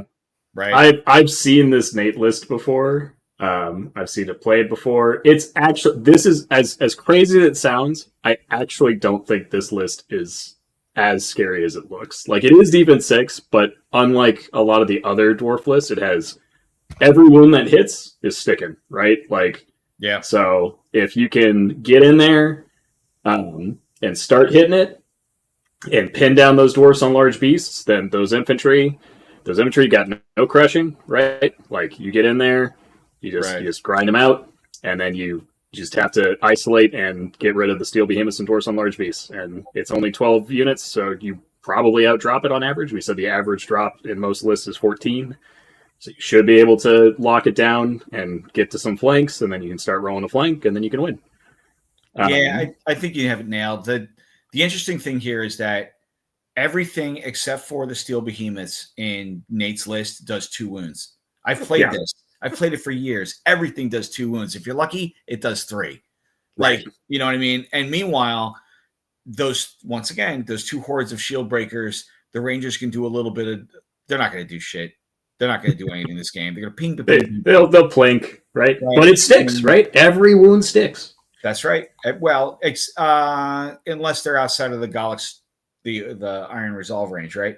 But sure, yeah. Right? But like, I don't know. Like, I look at this and I think that to your point, it's sticky insofar as this defense 6 is not going anywhere, but it doesn't do any hurt. It can't remove other units. It can't remove pieces. He's going to get, if Nate's smart, he's going to be able to release 4 regiments worth of Mastiffs on a target. Yeah. Right. And so, Dan Wright's not dumb. He's not going to move the shield breakers up and let that happen to him. And then everything else is pretty much going to be hitting things that are defense 5, or he's going to kill some Mastiff hunting packs. It's who cares, So this is going to be it's going to be interesting. I'm making it sound as if I don't like Nate's list, but I'm looking over at Dan's list, and once again, he's got a bunch of points in Rangers that aren't going to do much. Right. He's got a bunch of points in Ironclad that aren't going to do much. He's got a bunch of points in Mastic Pack that aren't going to do much, And so he doesn't have any tanks. He doesn't have any big steel walkers to do anything, so I don't really know, right? I think the issue is not so much that Dan's list is bad, but that this is the type of thing that Nate's list is actually okay against, right? Yeah. Like, there are going to be, I guess the better way to phrase this is, there are absolutely going to be matchups that Nate is looking to dodge, because he will absolutely have some pretty hard counters to that list, in my opinion. Or if not hard counters, at least soft counters to that list. Right. That he's going to want to not hit. But Dan, on the other hand, I think will have a wider ranges of lists that he'll be okay against. This is just the one that he's not, if that makes sense. So I don't think it's impossible for him to get through it. But I do think that it's because it's dwarf on dwarf, right? So he has the same problems. He also does not have a huge amount of recovery, right? Stuff that sticks. He does at least have Alchemist Curse, right? Which is a great counter pick to stuff like this. So that will help. And he has his own dwarfs on large beasts. So, but I do think that there's not really a big of a speed advantage there, right? So the fights are going to be pretty much just dead. Like they're both going to kind of hit each other at the same time. There's not going to be a real dictation as to who gets to pick where the fights are. Because like that's what I was describing about Nate's is like if you can pick where the fight is happening, you can force concentrate. You can start wrapping that flank. Right. But those free doors are not going to be fast enough to actually do that. So I think it's just going to be a head-on fight, and that's exactly what Nate wants to do. Yeah. So I would give the edge to Nate ever so slightly, but I think it could. Here you go. It could come down to terrain. It could come down to who bites that first turn charge, who starts hitting on those 4s and 5s. Awesome. Cool. Should be a good matchup for sure. Okay, so let's take a look at our next table. Table number 13 is James Greenman from Pacific Northwest versus Mr. Jeff Ratkin from the South. So James is playing It Ain't Ogre Till It's Ogre. He's got 2 hordes of Ogre Hunters, 2 hordes of Siege Breakers, one with Wrath and one with Dwarven Ale, 2 Red Goblin Blasters, 1 Crocodog Wrangler, a Sergeant with the Paymaster upgrade and Orb of Towering Presence, Berserker Bully, 3 Warlocks, all with Lightning Bolt, one's got Drain Life, Namagarok, and then he's got the formation with the Red Goblins Sharpsticks Regiment. He's got large infantry regiments for the Namagarok's Cabal of Ogre Warriors. So 16 drops and 27 unit strength. So he is playing Jeff Ratkin from the South. Jeff is taking Kingdoms of Men. He's got 3 Spear Phalanx Horde, all with Pikes and Indomitable Will. He's got a Horde of Foot Guard with Indomitable Will, a Night Horde with Indomitable Will and Brew of Strength. Love that on Night Hordes. He's got 3 Giants, all with Cleavers. Army Standard Bearer with Loot. 2 Wizards on Pegasus. One has Knowledgeable Bane Chant and Veil of Shadows. And then he's got the Captain for 12 drops and 28 unit strength. Yeah. Huh.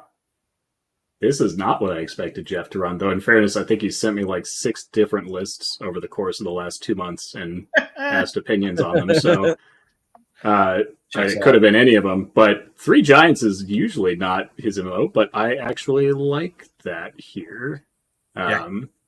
This is I think it's still a good list. It's got a Cav Horde, which is always a thing. It always has been, right? Right. He's got the new Phalanx Spear Hordes, which are fantastic. They're just bricks. They're going to be hard to shift. Giants are also bricks and hard to shift. He's got the Standard Bearers, so those bricks are going to be even harder to shift because they're all going to have Life Leech. And he's got he's got multiple sources of Bane Chant, so he's got some redundancy built in. One of those Pegasus is just there to get in the way. And the big thing is he's definitely... Captain is always kind of interesting to me.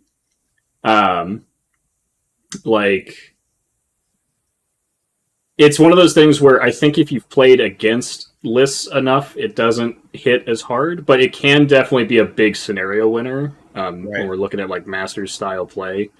Because you could deploy half your army and then effectively just deploy nothing. And then just pick what side after your opponent's deployed, 4 things functionally. Right. But all that said, I still sometimes think that you can effectively, based on how to... Here you go. Depending on terrain, you can see kind of how things will be set up and where they will be forced to go. What's the most optimal way to play out a map. So I don't put a huge stock in the Captain, but it'll definitely catch some people out. Right. I love James Greenman's Ogre list. Oh, yeah. I'm not saying it's good, but I love it. He's got 2 hordes of hunters, which I think are great. He's got 2 hordes of siege breakers, Chalice of Wrath and Dwarven Ale. And yeah, okay, they're not as good as they used to be, but they're still good. He's got 2 Red Goblin Blasters to do whatever the heck he needs them to do. And then he's got, the Warlock Battery, a Bully. He's got a Sergeant with the Orb, which I think is really awesome in scenario play, and he's got the 2 regiments of Ogre Warriors and a regiment of Sharpsticks. Like, I'm looking down that list, and he's got, unlike the monotone, like most Ogre armies to me are beige, because it's the same thing over and over and over again, and you know what you're going to get, and they're all beige or taupe or eggshell or off-white or whatever, like in my mind. Or he's got like a bunch of other different things. They probably all play the same on the table, to be honest, but whatever. Like, he's got a bunch of stuff on the table that I think gives him a lot of flexibility. The other side of this, though, when I look at Jeff's list, Jeff wakes up in the morning, he opens up the book, he goes, oh, this is efficient by 3.5 points or 5 points. You know, let's just steal. I'll take a bunch of these. And so he's done that here, right? As he always does. The spear phalanxes are great. Indomitable Will is great. Giants are great. You know what I mean? Wizards on peg. And I love this, a wizard on peg, but the guy doesn't know any spells. So he's just a jerk. You know what I mean? Like, he failed. He's Rincewind. I'm a wizard. Like, I'm sitting there like Leviosa, right? And getting murdered by stuff. You know what I mean? So I don't know. Like, I think the Jeff's list is really efficient, and Jeff's not an idiot. He's gonna play really well, right? So I love James' list because it's cool. I love Jeff's list because it's effective. Yeah. Leave it to Jeff to be like, oh, I have 65 points left over. What should I do? Jeff is like, oh, get a unit strength scoring 1 flyer that can do it, you know, he has that mind, like you said, of the mayor of Value Town, right? Which is, everything is in his list. It's because he thinks it is great value. And it's all scoring excluding the standard and the captain. Yep.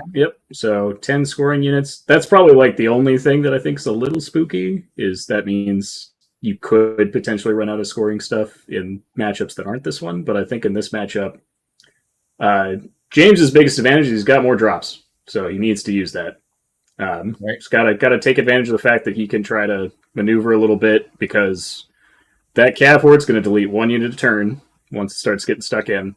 Yeah.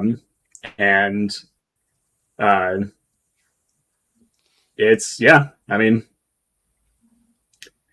it will be interesting. I am happy to see the Paymaster, and specifically that combined with Hunters, I think is really good. That's definitely something I think a little different from the standard Ogres. Hunters with Ensnare getting rallied up to 16, 18 is pretty solid. Pretty much, and he's still got the triple Warlocks, so still got some recovery and options to whittle down the Spear Hordes. I don't think it's impossible, but it is Jeff, and we'll see. Yep. Yeah, awesome. Should be a good matchup. Okay, let's go on the table number 14. We got Mr. Tyler Schultz from the Mountain against Mr. Scott Hulcom from the West. Okay, let's take a look at Tyler's list first. He has Order of the Brother Mark. He has 3 hordes of penitents, a men-at-arms spearman horde with veteran command, 2 paladin monster slayers. 1 has brew of strength, and those are hordes. A Villain bowman, 3 phoenixes, 1 ancient phoenix, an exemplar paladin, an exemplar chaplain with loot of insatiable darkness, bane chant, veil of shadows, and battle hymns. High Chaplain Augustus with Bane Chain and Heal, and 2 Ogre Palace Guard captains. And then we got Scott's bringing his Basalia. We had the 1 Brother Mark versus the 1 best. Right. Yeah, exactly. The who is gooder? Yeah. Scott's bringing his heavy sisterhood themed Basalian list, which is 1, 2, 3, 4 regiments of sisterhood infantry. He's got 4 regiments of Elohi. 2 he takes with the extra strength, and 1's got fire oil. He's got 2 Panther Chariot regiments, an Elohi with Blade of Slashing, and then he has the formation, which is the 2 regiments of Panther Lancers and the 2 troops of Gur Panthers, the Golden Panthers, and that gives the Aura Fury Beasts, and that comes in at 15 units, 33 unit strength. So this is a lot of bodies. Yeah, it is. Yeah, dude.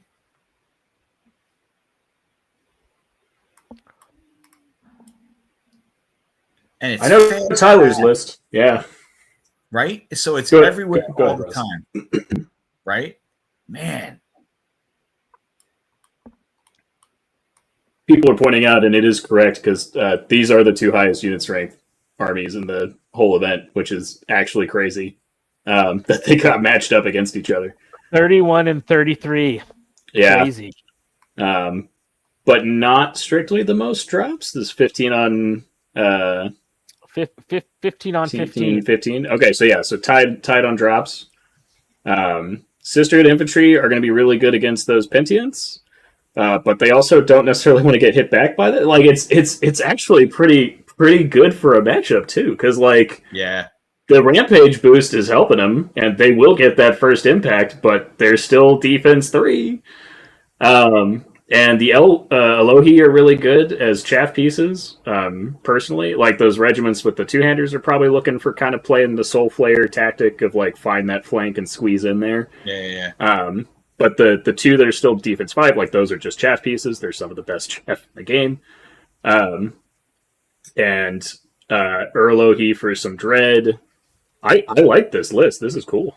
Well, it's really hard to play against. Those Alohi regiments giving Sisterhood Elite all of a sudden turns those infantry regiments into like pretty impactful combats. I didn't catch that. Yeah, yeah. And the Panther Chariots are getting the elite from both the Alohi and the Alohi, the Panther Lancers. So, and he has so much speed in this list.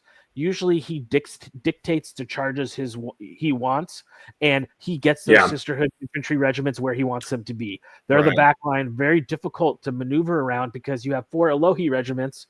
You have 2 Panther Chariot regiments that are speed 10, 2 Panther Lancer regiments that are speed 10, Gur Panthers that are speed 10.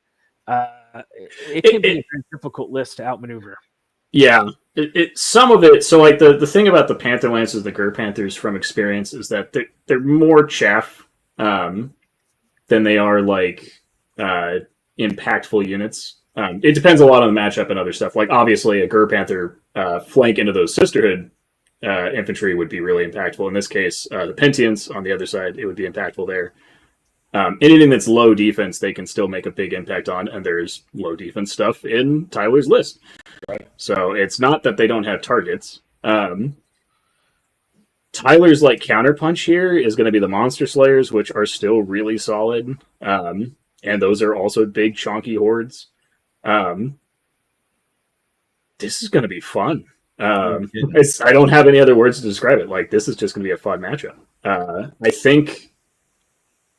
I think the Basileans, if I were playing that list, it's definitely a list that would be my type of list, like my style of, like, I like pinning things in place and like locking stuff down and knowing exactly what my opponent's going to be doing for a turn, potentially 2 turns, right, with those Alohi. And he has a lot of things to lock Tyler's stuff down, but Tyler's stuff isn't really looking to outmaneuver in a lot of cases. He's basically just a big freaking brick, right? So like, he's just going to walk up and say, "Come get me." And on the other side, like the rampaging Sisterhood are gonna want to get stuck in too. So this is just going to be a bloodbath. There's gonna be a lot of murder, dude. Yeah. Yeah, and the one thing that like that Sisterhood list wants to do is wants to sit back, dictate charges, combo charge. I wonder if the 3 Phoenixes, and it's not a lot of shooting, but against defense 3, exactly. Is it enough shooting to force Scott to have to maybe engage a turn earlier? I think that this one. I don't think that people are trying to get me to say the terrain thing. I don't think terrain matters in this one. At least not to the same extent as other ones, especially because there's a lot of Pathfinder. So like, it's most of the Scott's going to dictate when the fight happens, I think. I do think he has a little bit of a clock due to the shooting. But I think he just has to play it really... he's got to play it like Alpha Strike. He's got to play it super patiently, and then pick a section of Tyler's list, force concentrate, and then try to roll a flank. And it's going to be hard because a lot of this chaff is not going to survive for the 2 turns that you would really want to like start rolling the flank here. Right. And a lot of it could get picked up by shooting if he doesn't commit fast. So it's going to be really interesting. I do think Tyler has the edge on scenario because he wants to walk up, start taking those tokens, and again, that just puts another clock Right. To force the engagement faster. So this is going to be a really cool game to watch, I think, just because the two different lists, and they're very, very unique compared to a lot of stuff we've seen. And obviously, they're both great players, so it'll be good to watch. That kind of thing. But yeah, I see people commenting stream this, and so far this is definitely my vote for stream table. Yeah, I will. This one looks good, and it's going to be a beautiful. Both great painters, Tyler and really good full army, theme guys with their how they paint and model their army. So this is going to be a good looking table. Mm-hmm. So, yeah. Awesome. Well, we go from Tyler to one of his running mates on table 15. We have the stoic one, Mr. Garrett Mercier from the mountain versus Keith Randall from the southeast. So let's take a look at what these two fine gentlemen are bringing. Garrett is bringing Twilightkin. He's got a horde of Fleet Wardens with Blood Hex, Veteran of the Celestial War, and Brew of Sharpness. 2 troops of Phantoms. 2 hordes of Butchers, one with Sanguinary Scripture, one with Blood of the Old King. He's got 2 regiments of Soul Flayers, one with Helm of Drunken Ram, one with Jesse's Boots. He's got a Planner Apparition, 2 Terrors, a Navigator with Inspiring Talisman, and 2 Soulbanes, Impalers on Soulbanes, which I love. 13 units, 23 unit strength. He is playing against Keith Randall's Elves. Keith's got 2 regiments of Gladestalkers, a horde of Sea Guard with Fire Oil, 2 troops of Silver Breeze, a regiment of Stormwind Cav, the Quicksilver Lancer upgrade and Brew of Strength, 2 Draken Rider hordes with one with Sir Jesse's Boots. He's got Argos Rodinar, and then the double Drakon regiment, Drakenkin Lord formation that gives those regiments nimble. So real classic Keith Randall list, 12 drops, 25 unit strength. I don't know if this is the same list I played against Garrett at Bug Eater. It looks similar. There's I recognize most of it. I don't remember if he had terrors or not. That's the part that I'm trying to distinctly remember. His list looks the same as it's always been. Nothing has changed. It's Drakons and things that shoot. He's squeezed in the Stormwind Cavalry with the Quicksilver Lancers. That makes sense to me. And Argus is really good, especially now that he scores. But so Garrett says that it is new. This is new. Gotcha. So there's those terrors definitely were not there before. Which I do think terrors are good. I just don't think they're going to enjoy fighting this list as much. There's not enough things to rampage on. Right. But Fleet Wardens are gonna, Drakons don't like to run into Fleet Wardens. And Soul Flayers are still gonna stand behind things and jump on top of things, and Wind Blast is really annoying to fight against when you want to have the ability to jump on top of units. So I do think, as all elf players do and should be doing, Keith has the right tools to kind of put the clock right. Like that shooting is a clock. Garrett has to make the commitment at some point. And yeah. I love it. UB is going to be packed tonight with people, right? People practicing matchups. One of the things about Keith's list is I know in the chat he's getting beat up a little bit for taking the same thing year over year over year, but it's not like he's bad with it, right? Oh, yeah, no, exactly. And the right? list totally works, right? So I make fun of it, right? We haven't, as you do, hasn't been said yet. People have been negging me to say that for their drinking competitions, but it's, this is the as you do elf list, right? Like it's the Drakon hordes plus two Gladestalker regiments. You can't really slack off someone for taking the list that they designed and created. Right. This is the combined arms leaning towards shooting This is his arm. This is his build. It's what he's known for. It's what he plays so well.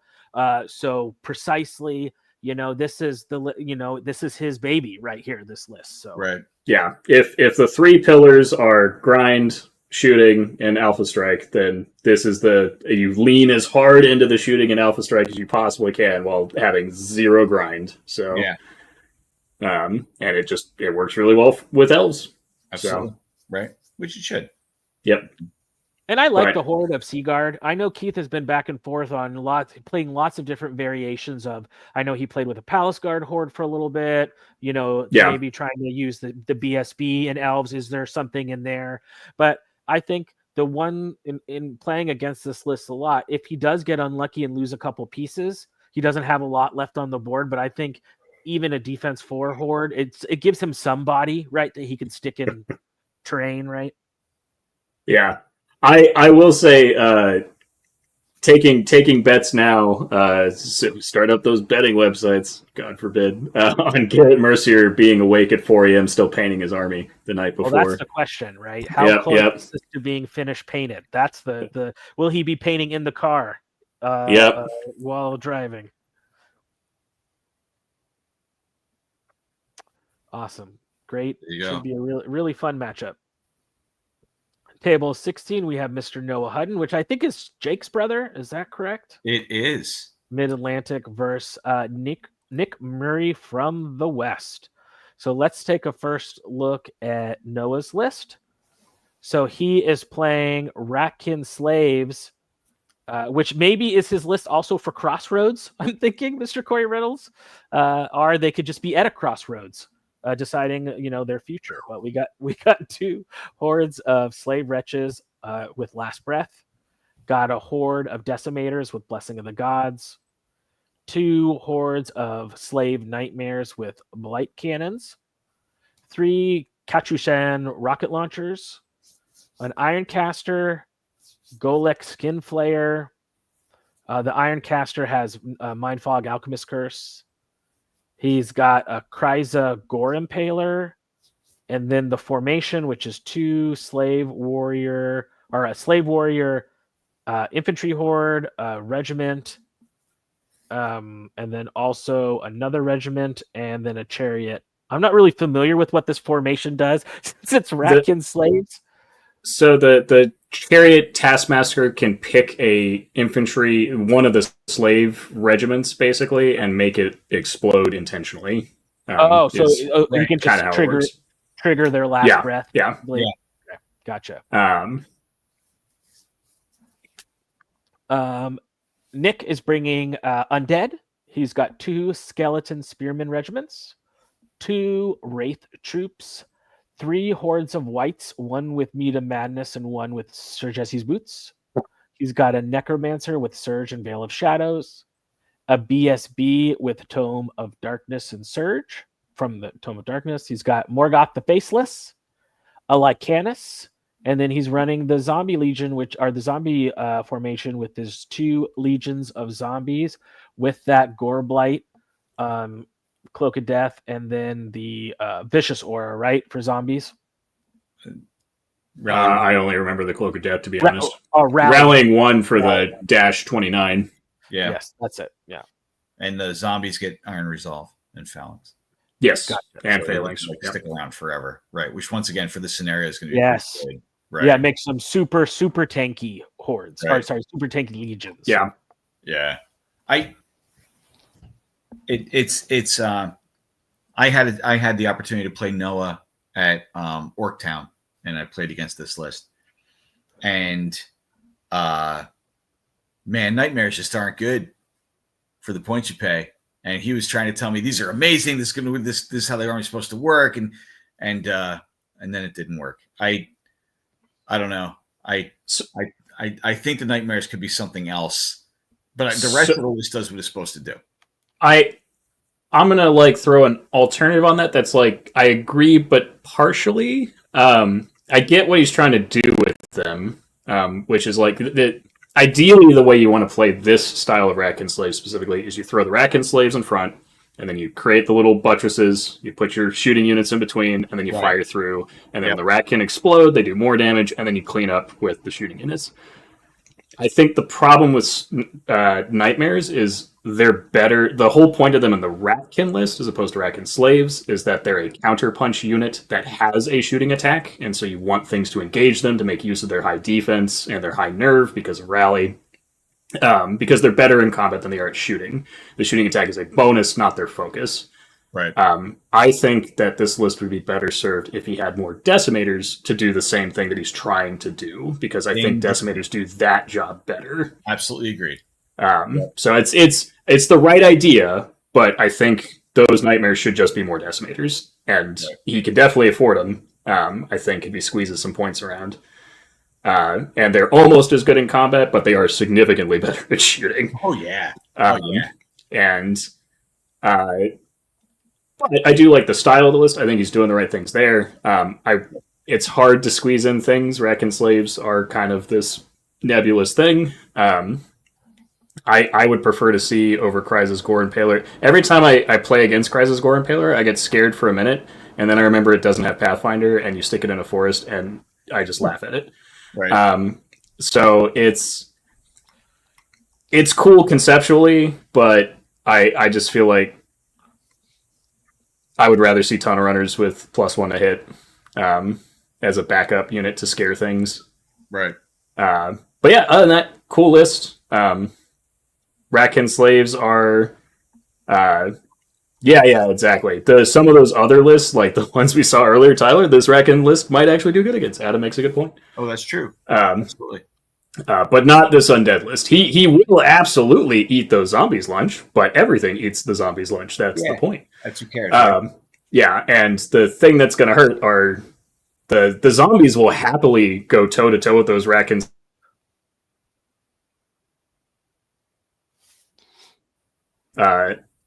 Kill them and let them explode. They just don't care. And then the whites will clean everything up because you're absolutely right. Those Nightmares are not going to outfight whites in a 1-to-1 fight. Yep, nope. And the Decimators are going to struggle. He also just has a lot of other things going on this list that I like for undead. Like Goreblight plus Morgoth is a really good combination. It's another one of those -2 nerve before you start rolling dice. Yeah. Combos. And then Wraiths are obviously they're still some of the best chaff in the game, and even when they're not chaff, they're just really, good units, period. Like, They can find those flanks and be mean. So, I like this undead list. Yeah, Tom pointing out. Good question. Yeah, I like this undead list. I do think this undead list is good. I think that Noah's list is going in the right direction, and it just needs a couple more tweaks, and then I'd like it a lot more. Yeah, I also think that it's if Noah's in a game where unit strength matters, if your special ability is that you get to blow up your own stuff, yeah, that is really situational and pretty detrimental. Exactly. I literally just got done playing event against that army, which is why I know that's what it does, and I was like, oh cool, I just don't have to worry about killing your unit now. Yay. It is cool the thing that it can do is catch people off guard by, you're like, oh, I locked down that unit because you can blow it up before you move type of thing, so you could open up a charge that wasn't there. Right. But that's so situational, right? Like, sometimes you get lucky, but most of the time you don't. These are Masters level players. They're going to prepare for that. They're going to make sure that they don't get caught out. Right. The one thing that might catch them out is that it's Ratkin Slaves, and they have never faced it. What does this do again? So, what does that do? Yeah. Again? Oh, I forgot that it did that. Yeah. Right. But do you guys think, and I'm curious, we all know fourth is on the horizon. We don't know when, but do you think there's any sort of going into this Masters, a thinking in players of, I'm not going to try to reinvent the wheel. Who knows what fourth is bringing? Who knows what's going to come or whatever? But I'm going to take something that I have reps with that I think is good. Do you think maybe we have some players leaning towards, I want to take what's fun. I have yet to see any sort of super spammy am I in left field? Am I drinking the crazy sauce wine, or what do you think? I'm just going to say that RC did a pretty decent job these last 2 years. I don't know, trying to make some of these lists a little bit less taking 8 of the same thing. Don't know. Didn't do great on all these, because obviously we're going to see at least one, I'm pretty sure. But, Right. yeah. I actually think, to a degree, that we have, excluding doors, I think doors are actually at the spot that ogres were last year. It's not quite as bad. There's at least a little bit of diversity, but and I think part of it is that it's key things like Faber and Golok, but but excluding doors, you see that ogres have very clearly started to break up a little bit. There's still the triple warlocks and Nom, but at least the siege breaker part is finally starting to drift a little bit away from just siege breakers. So yeah. Anyway. Good point. Okay, let's roll right into table number 17. We got Devlin Smith from the Southeast versus Danny is what we call him, Johnson from the West. So let's take a look first at Devlin's. I still can't get over. Every time I look at a Devlin list, I'm still expecting to see Empire of Dust. But I know he is now Mr. I'm Devlin, and I play lots of different armies, and I'm good at the game now. So, Wow. He's playing halflings. He's got a horde of stalwarts with the Heroes of Hodenberg upgrade, which is cool. 2 infantry regiments of poachers. One's got the fire oil.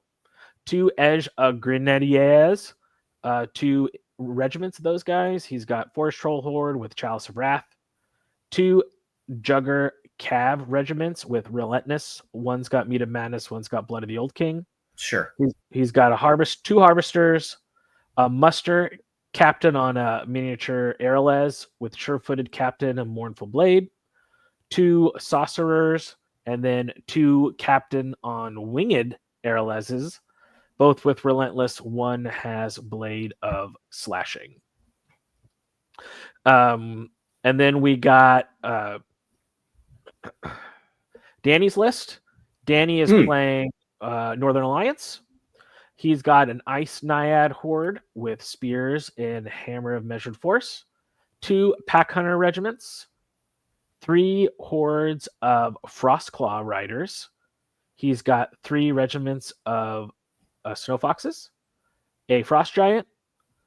He's got an Ice Queen with the Periscope, Hex, Wither, and Perish, a Frostclaw champion, and a legend, and Harem, the legendary Ice Giant. So 13 units and 25 unit strength, and Devlin's rocking 15 units and 25 unit strength. Right. Thank you. I appreciate it. Yep. Devlin's been playing this list for a bit, and he's gotten good with it. It's a cool list. Yeah. Once again, a bit of this, a bit of that, right? Yep. The Juggers, I think, are the secret sauce these days. That those nimble, you look at it, it's like, oh, they're just knight regiments. It's like, but they're nimble knight regiments that have access to potential brutal 3. It can get pretty spicy pretty fast. Sure. And the poachers are good shooting units. I do think Danny has the edge in shooting, having literally played Danny's list. I'm pretty sure this is the exact same one. Mm-hmm. Did you guys play at Lone Wolf? We played at Lone Wolf round 1, and then we played again at Bug Eater round 5. Ironically, with the exact same armies. I'm pretty sure. So I've definitely had experience against this list. I think, and I've played Devlin's at least once. I think Devlin has the edge on experience by a smidge. That's my personal opinion. Especially these days, whether or not he wants to keep pretending he's casual. I just don't think that's true anymore. Right. But I do think Danny outranges him, and so it'll be a little bit of pressure to force the engage. I think Devlin's job is to push forward aggressively and force that engagement. I think he has the tools to negate the horde. I definitely talked to Danny after both of our games about things I think he could do a little better. He is playing the horde better each game I played him. So I think if he shoves that forward aggressively, takes board control, It's definitely a case where you don't want to. The problem with Frostcraw riders is that they're very flexible, but they're not Dracons. They can't get stuck in for multiple turns. Period. So like if you hit and you don't kill, they're just dead. Right. Like they become a wet noodle. Like they'll whack at you. They just don't do anything. So you gotta time that pounce as best you can. Got to be careful to not let them flank around you. I think you play it patiently. I think you shoot. Definitely use blast and yeah. But also use Hrim more aggressively here, I think, for sure. Hrim gets stuck in there, and just a lot of the stuff is not as big of a threat to Hrim unless it's getting in the flank. And even if it does, you're going to have to overcommit because it's Hrim. Right. And then that'll give you that chance to the pounce. This one I do think matters for all those drinking in the comments. This one will come down to terrain a little bit because terrain will definitely impact Danny a lot more than it will impact Devlin, I think. This is another cool army. Danny has a really nice, for as far as count says, he's got some great foxes and fly. I don't know. It's like what's the anime company that makes the movies with the floating castle? Studio Ghibli. Yeah, it's like it's Studio Ghibli army, basically. But very cool. Danny's a good guy. He's like really nice at first, but I think sometimes secretly he's like they found people like killed in his basement. I wouldn't be super surprised. No, I'm just kidding. Danny's a good guy. One of my local players. I gotta give him a little slack. But he's absolutely a great game. Yeah, very good game. 100%. Okay, table 18. We have Nathan Arnold, who's now living in Colorado, I believe. So he's part of the mountain. Versus John Green Jr. from the South. So let's take a look at these lists. So Nate, So Nathan is bringing Salamanders, a list he has a lot of experience with. He's got a Ceremonial Guard Horde with the Stangstone. He's got Corsairs with Fire Oil. 2 Tyrant Hordes. Rhinosaur Cav Horde with Boots of Striding. 3 Lacheladons. Mage Priest with Periscope, Fireball, and Mindfog. He's got a Battle Captain on a Rhinosaur. And he's got a Clan Lord on a Fire Drake with Sanguinary Scripture. And he's also got a Clan Lord on a Fire Drake with Pipes of Terror. Pipes of Terror. Wow. What's your favorite card? And he's playing John Green, who's bringing his Forces of Abyss, which is 3 regiments of Lower Abyssals, 2 Moloch Hordes with Despoiler Champions. One's got Strider, one's got Fire Oil. 3 Tortured Soul regiments. Zuzuzu. He's got 2 Archfiends of the Abyss. One's got Mead of Madness. One's got Brew of Haste. And then he's got the Lord of Lies. So both these players are rocking 12 units. Nathan's got 23 unit strength, and Mr. Green's got 28 unit strength. Man, I feel like John was like sitting next to Blake Robertson in high school and like looked over his shoulder to steal the answers to the test, but Blake had it wrong, and so now they're both wrong because there's no berserkers in either of their lists. Right? I have no idea what I'm doing, so take that for what it's worth. I am 90% sure this is what John was running at Clash of Kings, the actual event last year. This looks very similar, if it maybe with small adjustments. It's an extremely well painted army, as one would expect from John Green. Oh, great, yeah, great hobbyist. Yep, he is pretty darn good with it. I haven't gotten to play him with it yet, but I know John. I know John's a good player in general, and I know he did fairly well at Clash with it. And I like the Salamander list, and then this is, of course, where I enunciate the but. Where are the Ember Sprites, Nathan? Where's the it's as you do with the 2 Tyrant Hordes, but there's supposed to be 2 Ember Sprite regiments to walk them in. And I feel like those are conspicuously missing. Which I think that's the Corsair swap, and I feel like that might just be a Nathan preference thing. But everything else I like Ceremonial Guard Horde is just another one of these Phalanx hordes, and it's a defense 5-1 with crushing, so it's pretty good. Yeah. And it's going to have a wider footprint, which I'd argue is actually better for Phalanx hordes because you want things to hit you, so like you don't care about getting charged, you just want bigger footprint to force things to charge you. And Tyrants are still really, really good. So yeah. I think John wants to close the distance pretty quickly because he's definitely getting shot, but he definitely has tools that will do that, even without Berserkers. Mm. So, yeah, when I look at an Abyss list like this, I always think about, like, you got to deliver the Molochs, right? They're just such big base periods. Do you think, since we're fighting over these stockpile tokens as opposed to maybe more spreading out, does that make it a little bit more challenging to try to get those monstrous infantry hordes where he wants them to be? We all know John is an amazing player. Do you think the scenario is going to affect this matchup at all?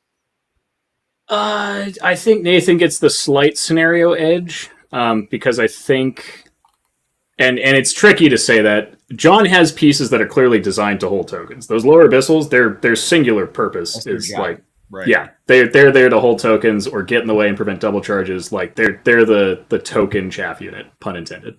But I don't think Molochs are bad, even though they've got the larger base size. Like they are still gonna hit things. They're still gonna hurt things. They're still potentially gonna pop those tyrants in one turn if they touch them.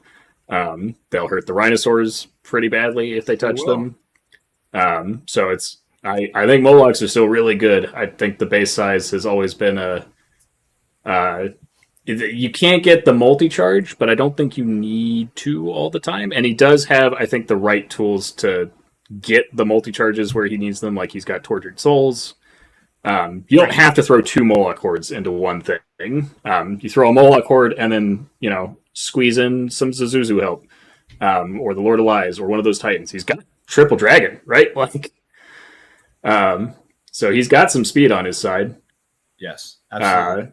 Right. And the Clan Lords on Fire Drakes are cool, but they hit on 4s and don't have Pathfinder like all dragons. So, it's one of those things where, like, I think the Archfiends just beat the Clan Lords in a straight up fight. And it's really going to come down to, I think, Nathan's shooting. Nathan's going to try to force the issue with the shooting. That puts a clock on John to engage. John does have some pretty good durability, right? There's a little bit of region, a little bit not. But yeah, I think this would be a good match. Good fun game. Cool. Yeah. Both great dudes, good players. Yeah, going to be a good one. Let's move on to table number 19, which this has some really creative, hilarious lists. So let's take a look at the lists in this one. So we'll start with Tim Lonus first in the Free Boys. Tim Lonus, he's taking 1, 2, 3, 4, 5, 6, 7 dwarf shieldbreaker regiments with throwing mastiffs. And then he's got 1, 2, 3, 4, 5, 6, 7, 8 troops of Ironclad with throwing mastiffs. And then he's got 3 free dwarf pack masters. One's got the periscope. One's got fire oil. One's got mastiff munchberries. And then he's got 3 free dwarf army standards. One's got a diadem of dragonkind. One's got the lute of insatiable darkness. And one's got boomstick. So 21 drops, 29 unit strength. I love it. Let's take a look at George O'Connell's list. George is bringing Force of the Abyss, and he's got 1, 2, 3, 4, 5 regiments of Berserkers, all with sacrificial imps. And then he's got 1, 2, 3, 4 hordes of Berserkers with sacrificial imps, and one's got Brew of Sharpness, one's got Brew of Strength, one's got Blessing of the Gods, and one's got Sir Jesse's Boots. And then he's got 2 Berserker Apostates. One's got Bane Chant, And then he's got Zuzuzu the Betrayer with a Spellcaster, Bane Chant 2 and Lightning Bolt 4 and his all the special stuff that comes with him. 12 drops, 25 unit strength. Yeah. So we were, I was going to say chat's having a time. 7 different unit types on the table. It's like we had such a good run of these nice all-comers, like a little bit of everything, 2 of each unit type, and then we finally hit it. We finally found the spam. We made it. So, yeah. Here's why, now between, the irony here is that now between, it's just really Ray Shields and George here pumping up the Abyssal numbers to the league. Where they got to the top 3 units, I think. And then I was a little surprised when you were reading off the top units to not see the shield breakers specifically just inflated by Tim's list. Weirdly enough, I think Tim has the advantage. It's a wild matchup, man. It's just wild. Because I think the problem with those berserkers is the regiments are not going to kill a lot of the stuff on their own. And the hordes will maybe kill stuff depending on terrain. And the dwarves are either going to hit back and hurt the abyssals quite badly. And if it's not through just punching them, because all of those regiments are not bad, right? Like if you go look at those dwarf regiments, they're 12 attacks on 3s with crushing 2s? They're going to be 3s and 2s across the board. Yeah, it's legit. And all of those dogs are going to be vicious, and there's a lot of them. Like, this list alone is why I actually think dogs might be a problem. So, they were always pretty good, but this is starting to stretch. This is trying to create Travis Tim's death box, but with dwarves. Yeah. Man. And for good measure, he has a fire. All the dwarf army standards have spells. Yes, because if you're going to lean in, and then everybody, right. So, I there is no denying that this list is intensely effective, right? Yeah. I would never want to play this twice, and I would, to be honest, I would play it once just to see, and I'd be like, well, I'm out. You know what I mean? And the same with George's list, I would never want to play that twice. Man, I hate spam. Hate it. Yeah. And I don't know. I understand what they're trying to do. I get it. George is in taking all of the same unit. Yes, he did not take the gnome glass, the seductress, the gnome glass shield, a couple other things he didn't take, but in exchange, he's like, took this. Right? Yep. Once again, no denying it's really good. I think he's going to wreck house, and somewhere in the top 3rd. Right. I would have liked to have seen, to squeeze in that Nagari unit to get that region boost, given that you're already committing to that, right?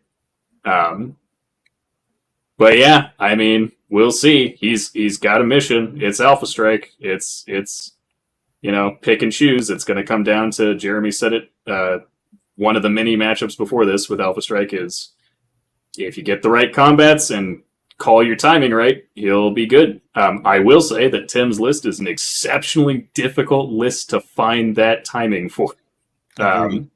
It's like, sometimes it's like, what do you even charge? It's like, what do I even fight? He's going to be...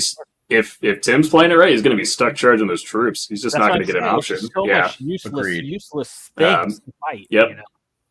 And he'll be happy if he can kill those troops, because they're still defense 5, right? Like, they're defense 5, 10, 12, which doesn't sound like a lot, right? But, those regiments have, 15 attacks on 4s? So you're going to hit, 15 times, crushing 1. You probably don't kill them, or it'll be close. There's a chance you don't, and that's really bad, right? Yeah. You don't want to get stuck. Exactly. And especially if they're in, if Tim has any, if their table, this is one where terrain could just royally screw George. is if there's like big forests and Tim can just park in them, I think George is in trouble. Yeah. Right. But I bet they'll have a fun game. This is going to be an interesting yeah, game. this would be another fun one to watch. Yeah, this is definitely up there in the possible streams. This is a cool one for sure. Yeah. Okay, let's move on to table 20. We're more than halfway on the home stretch here. We got Alan Beener, Mid-Atlantic, who's playing Sean Polka, former Paragon from the West. So let's take a look at these lists. Yeah, so let's start with these lists. Yeah, let's start with Beener first. So he's bringing Twilightkin. I know he's been playing Twilightkin a lot, having some success with this list. He's got. Oh, now we've reached the spam portion of the. This was the other one. The 7-course dinner. We've reached the spam Delicious. course. He's got 2 troops of phantoms.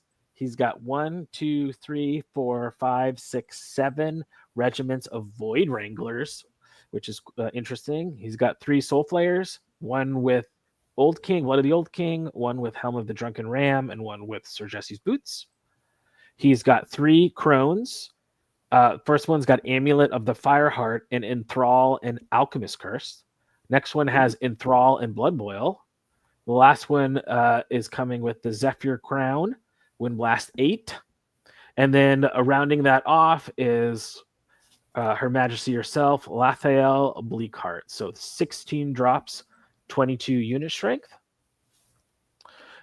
Sean Polka is taking his absolute beautiful, all oil painted Forces of Nature list. This is definitely an army to go take a look at while you're there. Real beautiful army. He's got 2 regiments of Hunters of the Wild. He has got 3 hordes of Forest Shamblers. He has got 2 greater air elementals, 2 beasts of nature with increased attacks to 7. But no wings. But no wings, yes. Mhm. He's got Karis, Gladewalker Druid on a mount with Ring of Harmony, Gnome Glass Shield, Heal, and Surge. He's got Kapoka and taking a Wilt Father Tree Herder. So 13 drops, 20 unit strength from Sean. Sure. That is. I'm just pointing this out because it's an interesting aspect of his list. The Gnome Glass Shield on the Druid specifically is a very interesting tech choice because, like, that implies to me that he sees a lot of duelist, I guess, or maybe just counter shooting that's like specifically picking that piece off when he got tired. Like I'm thinking why I would take that item on that character, and it is specifically because I lose that character too much. So like, he's either getting shot off the table or he's getting duelist, which is interesting. Definitely will discourage people from trying to charge that character.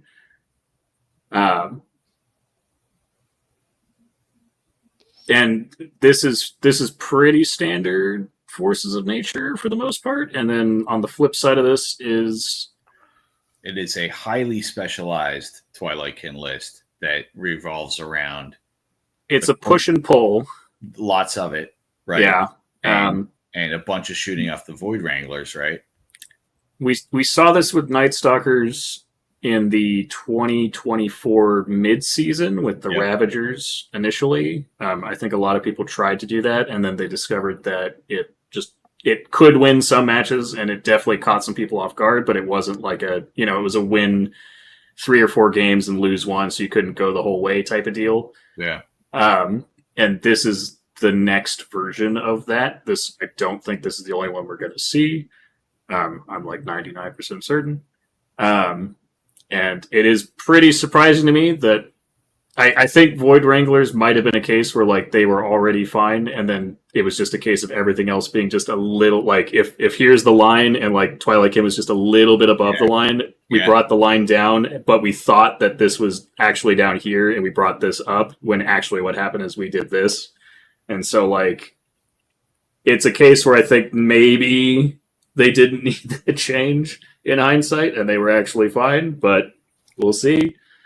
I have seen this list not go all the way, though, consistently, so I do think it's pretty mean to Polka, but we'll see.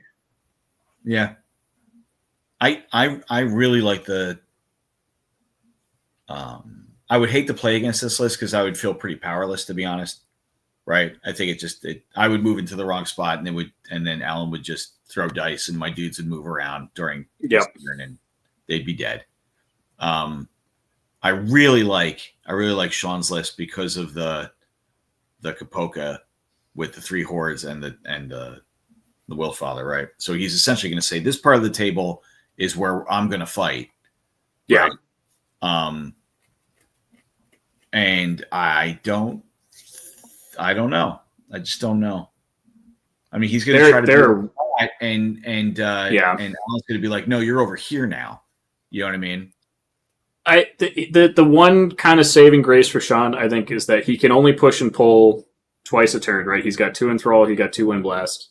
Or actually, no, sorry, I lied. He does have more Wind Blast. He's got Soul Flares behind that. But he can only pull 2 things, right? So you can try to play around that. The honest truth for me is when you play against this and it's rough, but like at least every time I've seen it, is what happens is you get mentally locked. What happens is you're like, I don't know how to deal with this, and you just kind of shut down and don't do anything, which is the worst possible thing you can do. Right. Because it's a shooting list and you will just die if you sit there. Right. I think it's kind of like elves. You just he's gonna hit stuff and it's gonna die, and you just have to eat it and go. You just have to get into combat. Once you're punching those things, they're not as bad. They're still painful, but like they're still only defense 4. They're still only like I think they're 14-16 on the top for the Wranglers. It could be off. But like 14-16. So yeah. And he doesn't have Corsair rallying, so they're only 14-16. Get in there and punch him. Right. Start throwing fists. Yeah. Can't shoot you if he's engaged. You'll have to fight, which is the same thing anyway, but like at least you're hitting him. Right. Yeah, this should be interesting. 2 great players. Sean is one of the better players out here in the West, and he's had a lot of experience with that Forces of Nature list. I think this is going to come down to really like whenever you play against Soul Flayers and you miss that little bit of a back of a flank, and they can do that cross flank charge, or like I always found like if he gets value from the Soul Flayers on that really tough stuff that Sean wants to be fighting front to front, that's going to be a really interesting dynamic. Is there's going to be a lot of really subtle, elegant maneuvering around this. Right. So, right. I think it should be an interesting scenario. Cool. Okay, so let's move on to number table 21. We have Adam Ballard from the Mountain playing Blake Norton from the Pacific Northwest. So Adam Ballard, former U.S. Master, really top player. He lets me lose to him on UB on a regular basis, which I appreciate. He is bringing Night Stalkers. He's got a regiment of Scarecrows and 3 hordes of Scarecrows, 3 troops of Tormentors. He's got 3 regiments of Soul Flayers, 1 with Jesse's Boots, Blood of the Old King, and Helm of the Drunken Ram. 2 of the offensive Mind Screeches. He's got a Portal of Despair, 2 Butcher Flesh Rippers, and 2 Dread Fiends, 1 with the Trickster's Wand. So he's playing against Blake Norton, the Dry Brush Enjoyer, which I thought was an awesome name for an army. He's bringing Salamanders, so he's got a regiment of Ancients. He's got 2 hordes of Ceremonial Guard. He's got a Tyrant's horde with Brew of Sharpness, 2 Scorchwing regiments, a Rhinosaur Cav horde, 3 Ember Sprite swarms, an Ancient Phoenix, a Mage Priest with Bane Chant, and 2 battle captains on Rhinosaurs, 1 with Inspiring Talisman and 1 with Blade of Slashing.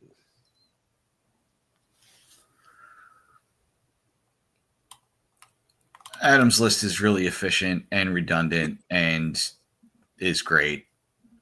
And that's all I have to say about that. Yeah. Right. I've played, I think, 4 different people who were playing Adam's list that weren't Adam. Sure. And every one of those games was like, one of them was literally, if this person was at the skill level of Adam, I have no right to like be anywhere in this game. And then the second time I played someone with it, I just got completely curve stomped. Which I'm like, yeah, it works really well. It does exactly what it wants to do, which is Tormentors and Soul Flayers go behind the Scarecrows. And it turns out you got to get through there somewhere. So unless you got more drops, but 17 drops is a lot of drops. So you're probably not getting, around the flank without punching through Scarecrows. And if you're punching Scarecrows, you got to overcommit. And if you overcommit, you're going to get punished. And the punish is rough. So it's got just enough shooting to kind of poke out where it needs to. It's got plenty of Wind Blast to also kind of make it more difficult to try to play range games. Right. And also force good scenario play, turns, 7, push shit off objectives. It's quite good. I do think Salamanders aren't a bad army here. I do like Ember Sprites to potentially, he's got a decent chunk of shooting between the Scorchwings, the Ember Sprites, the Phoenix. And I think if he could potentially this is one of those cases where I'm like, everything always hits on 6s, right? So just ignore the Scarecrows and try to pick up, the Soul Flayers or something. Right. Yeah, they're going to be stealthy. Yeah, they're going to have cover, but if you get, those are the things that are going to kill you, right? The Scarecrows won't do anything. That is the one upside of there, right? They just hit on 5s. They got no crushing. Right. Everything else kills you. So kill the Soul Flayers, kill the Tormentors. Those are also exceptionally, they're susceptible to plink shooting. If you can get them, though, right? Yeah, they're good, but, if you can plink shots, that's how you can negate that. Right. And Scorchwings do have the height to do that.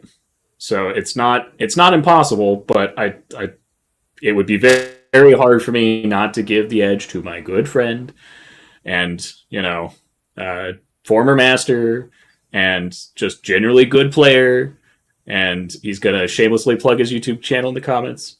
Yeah. But I'd give the edge to Adam here. Thank you, buddy. And I don't know Blake. I'm not sure if he's a newer player or I don't recognize that name from Masters, but what a better opportunity to break Masters in playing someone of such a high level.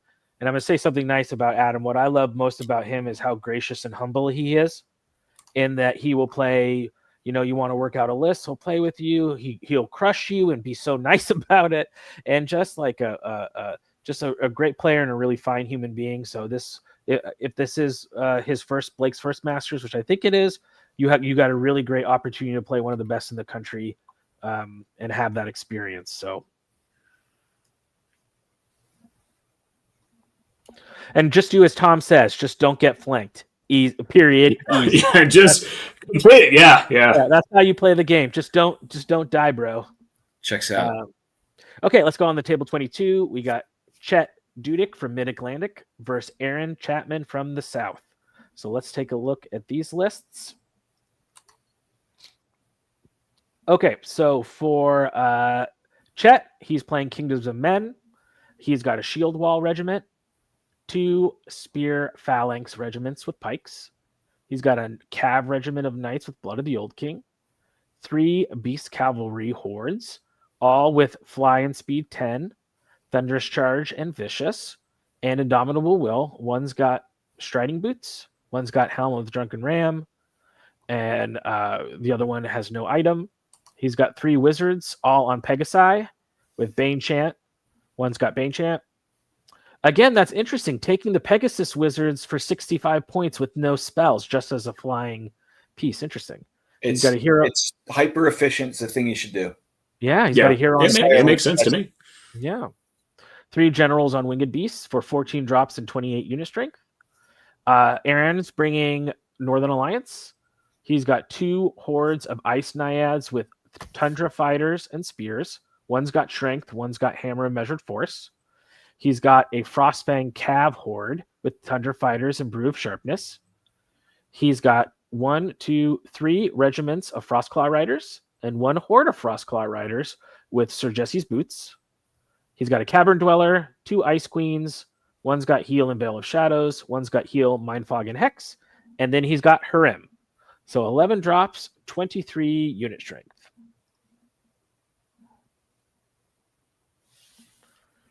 So I am a big fan of Chet's list. It has the right amount of punch. It has the right amount of sticky. And then he's got the 3 wizards, the hero. So he's got 4 pegs. And Pegasi are like the best piece in the game because they allow they're being height 4 and stuff. They get in the way. They lock down whatever the guy wants to do to counter the beast cav. And then the 3 generals on winged beast add just enough punch for things where you can't just send in a single beast cav. Well, I don't have to send in 2 because I got a buddy over here with 7 attacks and a big stick. So I don't know. I think that list is phenomenal in terms of efficiency, right? Yeah. This is what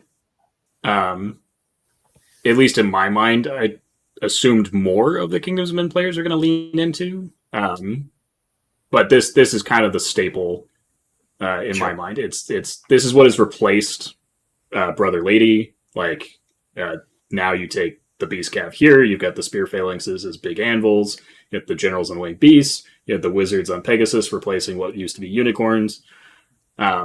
It's a lot of that style, but just in a different list. And yeah, Aaron's list is a little changed from the last time I saw it. I like the Ice Naiad hordes because they're just giant bricks.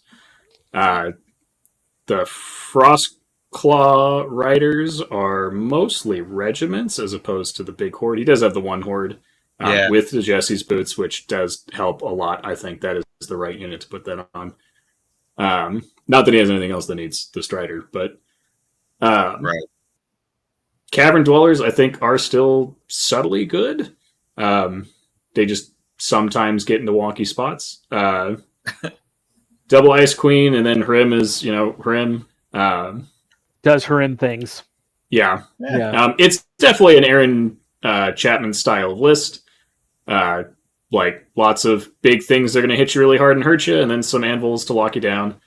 And those anvils are really, really, really tough to break. Sure. Ensnare region, and Tundra Fighters to get Life Leech too, because they get an extra bonus. So yeah, this is just going to be a good straight up fight. We're back to non-spam lists. It's healthy again. Yeah. So yeah, Phalanx hordes are going to slap fight each other, but I think Aaron's are a little bit better there. Yeah. You've both got flying cav hordes, so this is going to get cagey. I do like the Pegasus Wizards in this fight. Absolutely. Because that will help negate the Frost Claws, at least for a turn. Yeah. So yeah, I think this is just going to be a good old classic cagey fight. Yeah, for sure. For sure. The Frost Claws, I worry, there's a lot of points in Frost Claws, but we haven't seen we haven't seen a lot of longer range shooting lists. So maybe they can survive in the meta that we're going to have this Masters. But yeah, both great players, so this should be a great matchup. Mm-hmm. Okay, let's move on to table number 23. We have Justin May from the South versus Chris Finnegan from the West. So I will take you guys through these lists. So Justin is bringing halflings.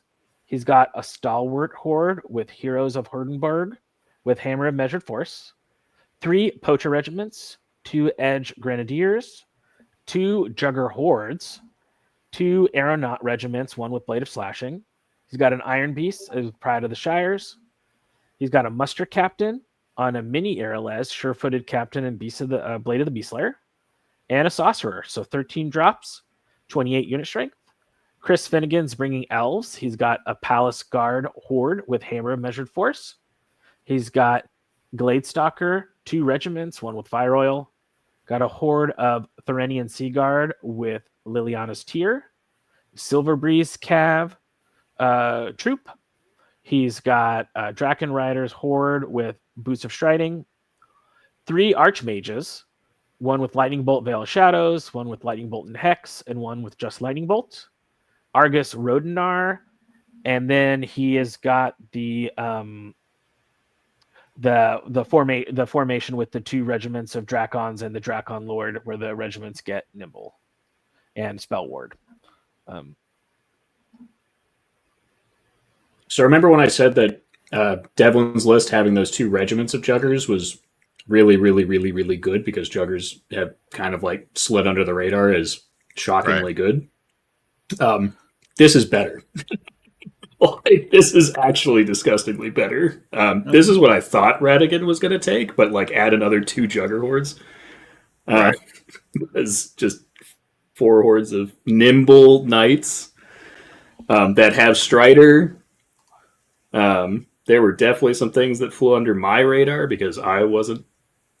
Anyway, yeah, I know Justin pretty well. He's definitely gotten a lot more experience over the last couple of years. He used to be a big Night Stalker player. I think this list is actually, this is one of the rare times I would say this. I think this list is exceptionally well matched up against elves. Not only because everything is spellward, which Chris has leaned into with the Archmages, but also just because Dragons are going to struggle against the Jugger hordes. They're going to struggle to get good charges because he's got more drops. Yeah. Or more fighting drops, I should clarify. He technically has a similar amount of drops, but the Archmages aren't going to be getting... They're not combat pieces. They're not, Right. But why the Hammer Measured Force on the Palace Guard horde? He didn't take Crushing, right? So their defense 5. Yeah. So, we made that. In fairness, that change was kind of subtle. We made that back in 24. They used to have 2 different units. One was like a defense 5 that hit on 3s, but didn't have Crushing. So we merged them together and did the Crushing swap. Cool. So it's their defense 5. They hit on 3s, but they don't have any innate Crushing, and he puts Hammer Measure Force. That makes perfect sense to me. Should be. It's pretty good. Yeah. But like everything else is pretty standard. Like that is kind of the one standout, like other than the triple Archmage being kind of old school. It's still 2 Gladestalkers. It's still the Drakon formation. Right. And I think Halflings want to fight that here. I think so too. It's an interesting. I like both the lists because they are both well rounded. Yeah. Right? There's enough movement, especially with the Juggers with the Nimble. Right. It's enough movement on both sides, and there's just enough pieces. Right. And once again, different types of threats. It's cool. They're both cool lists. Yeah. Right. No, and I think these are 2, I think, fitting outside of a couple outliers. What we've seen so far in these first 20 some odd tables, right, is a lot of really just interesting, cool lists. Right. Yeah. And these 2, to me, feel that way. And a shout out to Chris. He is a great woodworker. So he has donated some custom wood dice trays with the Masters logo laser cut in them. So check those out on the raffle table. So a couple of cool, great prize support items donated by Chris as a local Reno guy. So thank you to Chris. But should be a great matchup. Yeah. All right. Okay, table 24. We have Philip Jordan Cox from the Midwest facing off against Justin Robbins in the South. So Philip used to play in the South. Yeah, so let's take a look at these lists. We got okay. Okay, we have League of Rordia for Philip. Yeah. He's playing okay, yeah. Just want to make sure you guys are seeing what I'm seeing. Okay, he's got 3 regiments of Halfling Braves. He's got the Dogs of War Infantry Horde, Beasts of Targon Spire, a Brew of Sharpness. He's got one that's the Razors Berlon Vice with Hammer of Measured Force. That one's he's got Indomitable Will on. We got a Cav Horde of Knights with Indomitable Will and Brew of Strength, as you do. 2 mounted scout regiments with the black powder weapons, a battle shrine, army standard bearer with loot, a wizard on a Pegasus with conjurer staff, bane chant, and alchemist curse, 2 barons on Aralezes, and Duke Hetrenberg. So 14 units, 27 unit strength. And then he's playing Justin Robbins, who is playing ogres. He's got 3 regiments of ogre warriors, 2 legions of ogre warriors. He's got the boomer chariot troop. He's got 2 giants. He's got a sergeant with heavy crossbow and paymaster upgrade, 3 warlocks, all with lightning bolt, 2 with drain life, and Namagarok. 13 units and 24 unit strength. Yep. This is Justin moving away from the Siege Breakers, which makes sense, but still sticking with the core Warlock battery, sliding in some Giants, which helps against the defense 6 he's gonna encounter. Yep. I haven't seen Philip play in a minute, because as I kind of alluded, he used to play in the South, and then he moved to where he is now. And I obviously haven't played him since he was in the South, and that's been a couple of years. Just a few. I do, as far as Dogs of War lists, it's cool to see, we talk about cool lists and cool decisions. It is cool to see a second Dog of War horde. I'm used to seeing the Phalanx one. I'm not used to seeing, it looks like it's Crushing Strength and Fury. Yeah. Which that's awesome. With sharpness. With sharpness, so it's going to be 3s, crushing, and chunky. Mm-hmm. And Pathfinder. So it goes in a forest and sticks there. Right. Knights, Cav Horde, still, Knight Hordes are good, as we've been saying, still a thing. Mounted Scouts are cool. Battle Shrine is, if you're going to play Rortia, you should take the Battle Shrine. Totally should, yes. It's kind of hard to argue against it. I think we gave the Duke an ever so slight buff this last clash. It was very subtle. It was I think we gave him either 1 or 2 extra attacks. But it just puts them on the same power level as similar units. Yeah. So I like the Duke. I don't dislike Rortia as a list. But I do think that Justin has a pretty strong showing as a player. He's kind of like Travis Tim. He's done really well in a lot of events and squeezed. He's been runner up or lost to the person who won the whole thing, usually by a hair, right? Several times. So I would not be surprised to see Justin walk away with this one. But at least on the mid, did he play Ed in the final table of last year's Masters? That was distinctly Kyle Poole, and Kyle lost because he wasn't paying attention, and I'll call him out on stream again. Well, I think Justin was sort of in the. Was he in the run? I could have sworn he was. He was up there.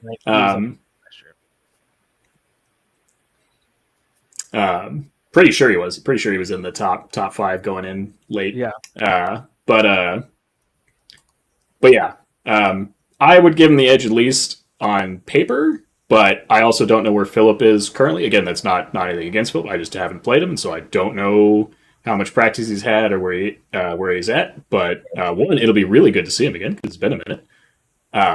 And 2, it's a cool list. Yeah, definitely.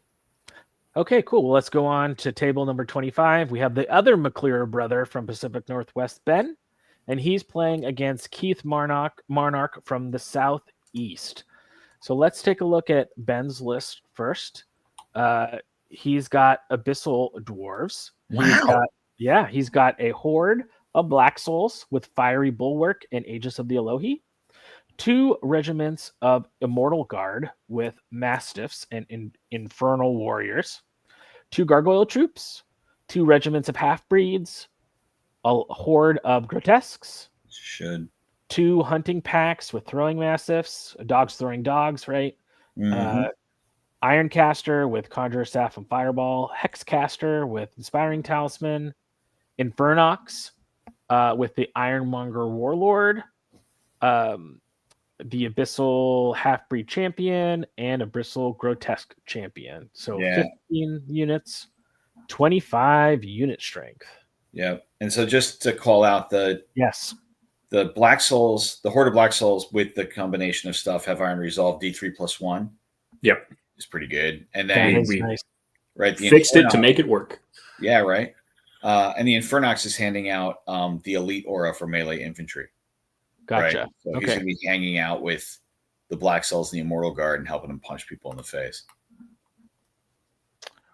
So I think it's a very cool Abyssal Dwarf list.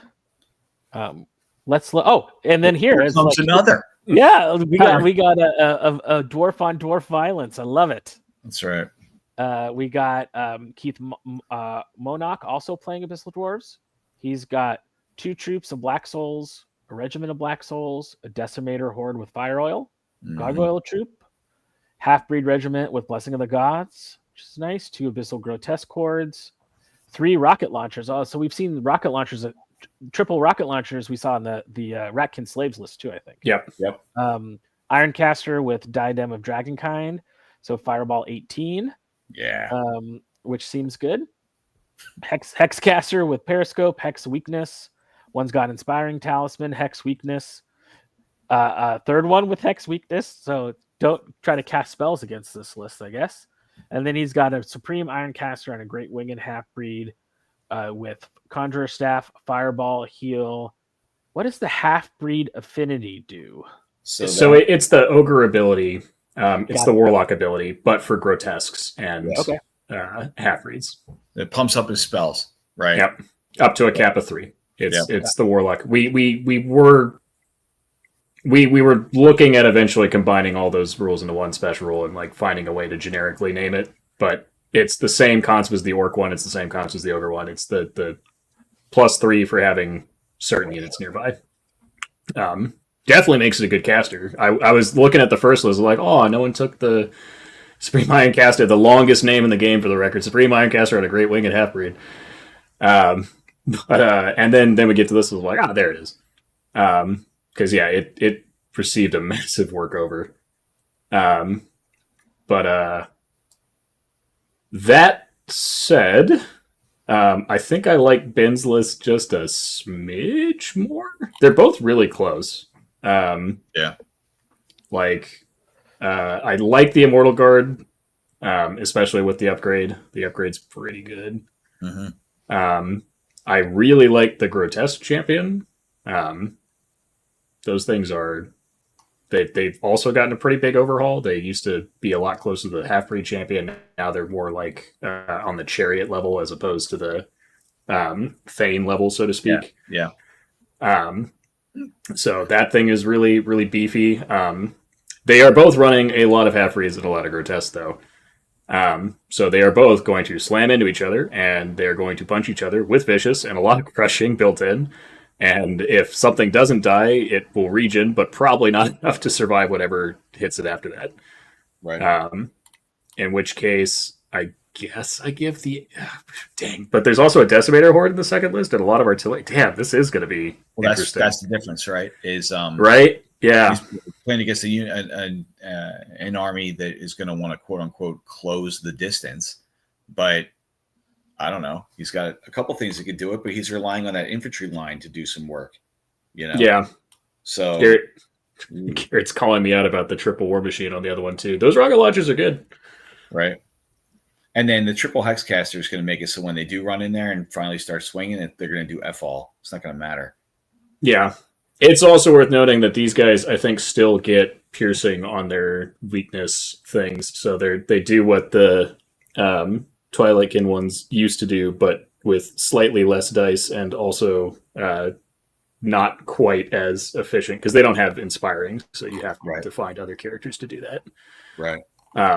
But it still hurts, as everyone knows, and it's weakness. So those Grotesques are going to be pretty functionally defense 6 for a lot of units.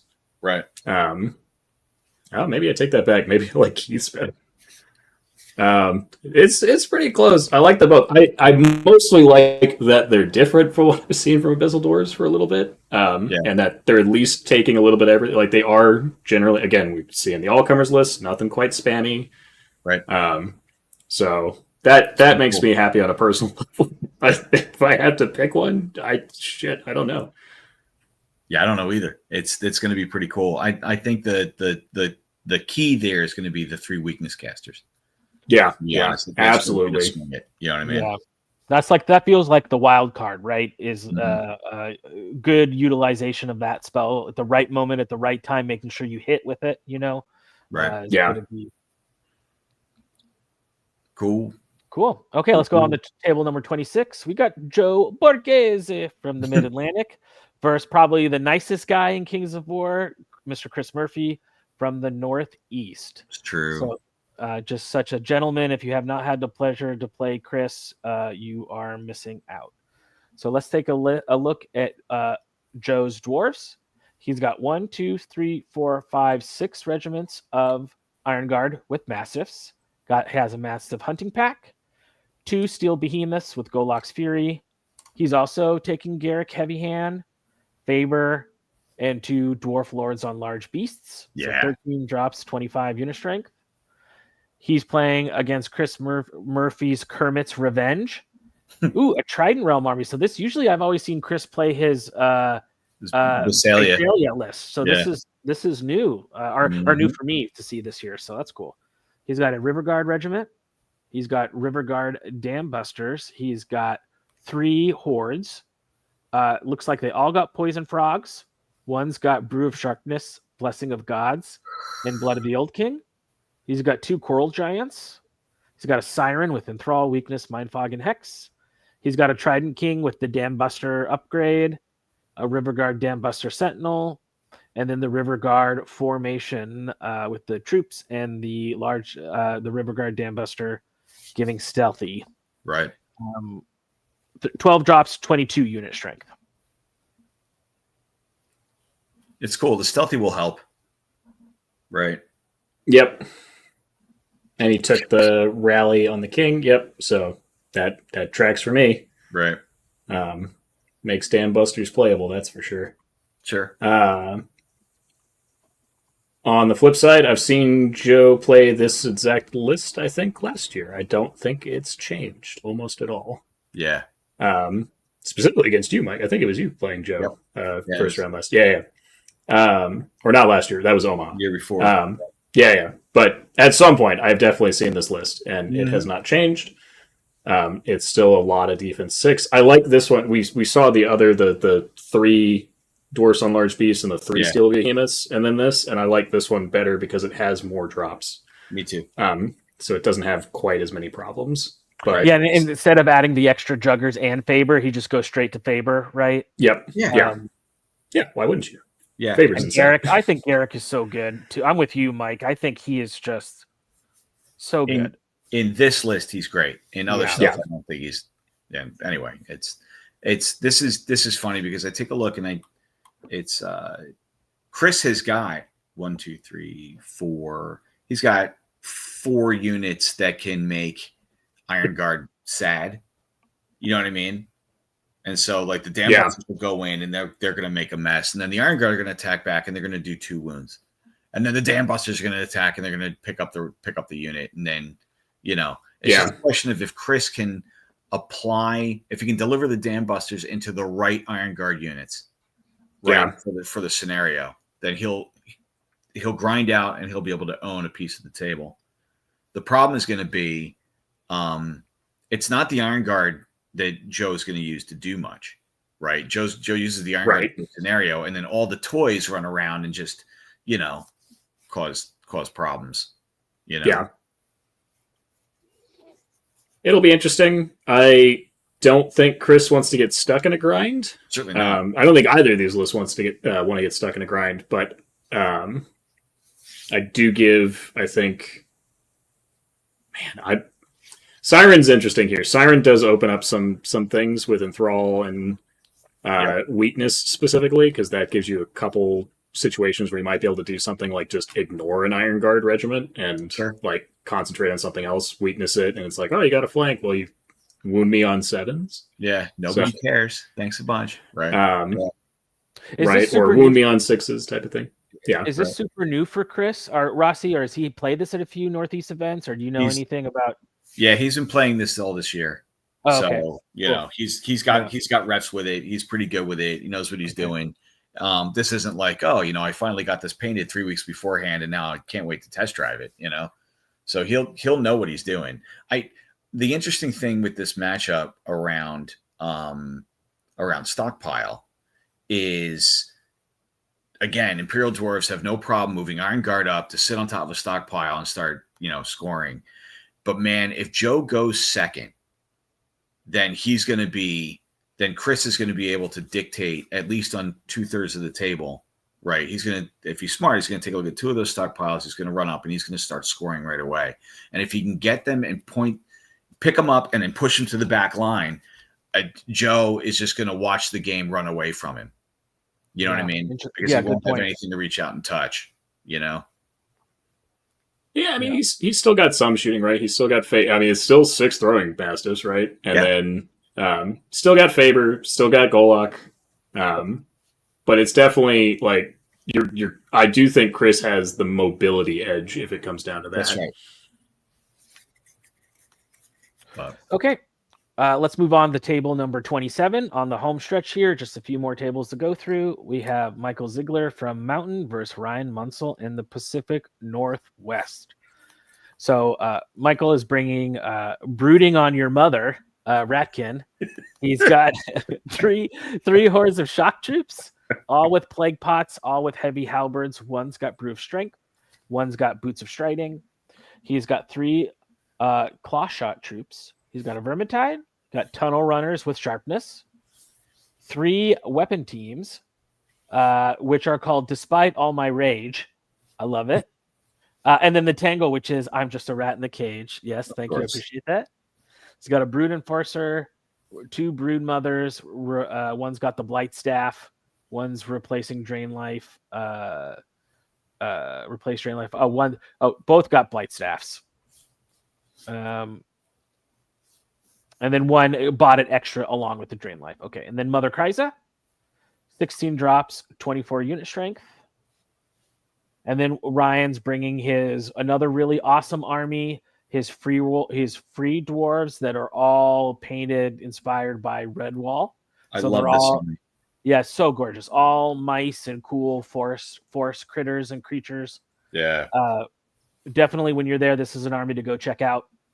He's got 2 free dwarf ranger regiments, one upgraded to Hernius's handpick rangers, 2 ironclad regiments with throwing mastiffs, a greater earth elemental, the Kragoth and Kolarm. He's got Hernius the hunter, 2 dwarf lords on large beasts, one with a trickster's wand, 2 Stoneclaw champions, and then he's got the formation of Eric's mallets, which is the shield breaker regiments with throwing mastiffs, and the dwarf lord, who he's given the Lord's Jewel and Wings of the Honey Maze. Right.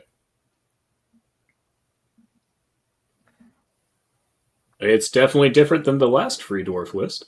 Sure. Yeah. Right. I'm also a huge Redwall fan, so definitely a cool army.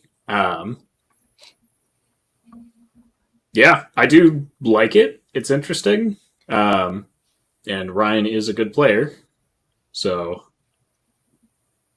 I have played against Kragoth, and boy howdy. Yeah. Yeah. Because it's the scout. Yeah. You know what I mean? It's just whoop, deal with this, right? Yep. And dealing with that as a defense 6 fearless, dash chonk. Yeah. Right. Yeah. It's like trying to kill Shobik. People know the pain. So, and if Shobik could scout, right? Like, right. And he's just up there in your face, and also not a good piece for stockpile too, I think. Yeah, exactly. Like you can start picking up. He can really force the he could really push someone to have to charge him turn 1 if he wants. Just stick him right on top of a pile. Start picking up tokens. So, but yeah, I like this list a lot. Just super cool, right? Once again, a good mix of units. He's got some sticky, he's got some shooty, he's got some movement. It's pretty cool. Sigler's list, I think, as much as I would not like to give him credit, I think this is one of the better Ratkin lists out there right now. The Tangle, I think, is almost a must-have in my mind. That my opinion has not changed since when we did the countercharge episode on Ratkin. Shock Troop Hordes, 3 of them with Phalanx, with Plague Pots, never leave home without. I think is really good. Claw shots are just the same thing as the dwarf ones, but cheaper and faster. So that means they actually get to do objective things, which is really good.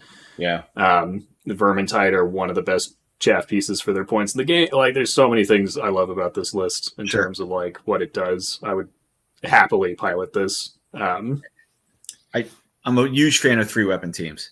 Yep. It's they're war trombones, but better. Yeah.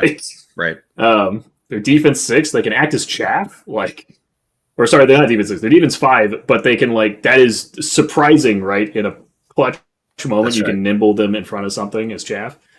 And they're hard to plink off. You can't just rely on the cheap plink shooting to get rid of them. Right. So yeah, it's a really good list. It plays in all phases of the game, right? Which is nice. He's got some shooting, he's got some elite Michael's list. He's got some elite fighting, or he's got some fighting, he's got some shooting, he's got a little bit, he's got some nice claw shots that can sit back on object. There's a lot of a lot of stuff to like in this list, I think. Right. Its weakest aspect is speed, so it doesn't get to pick engagements, but it's also a list that really doesn't want to. It doesn't care. It's similar to Travis's, where it's the kill box, you walk in, and it's a faster kill box, so you walk it forward, you take board control because you're speed 6, and then you force them to come into you because you're going to shoot them badly until they do, and if they don't, then you're still speed 6, and you will either corner them or force them to engage pretty quick. I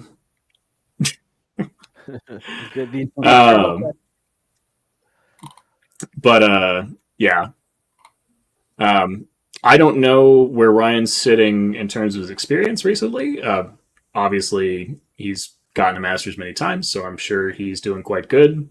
I do think that this Ratkin list matches up pretty well against what he's bringing. Yeah. I mean, I know, Ryan's a top player. I feel like even if he's not playing all the time, he's played this specific list a lot. And he's played these models as free dwarves, as regular dwarves, as forces of, he I think really knows this army.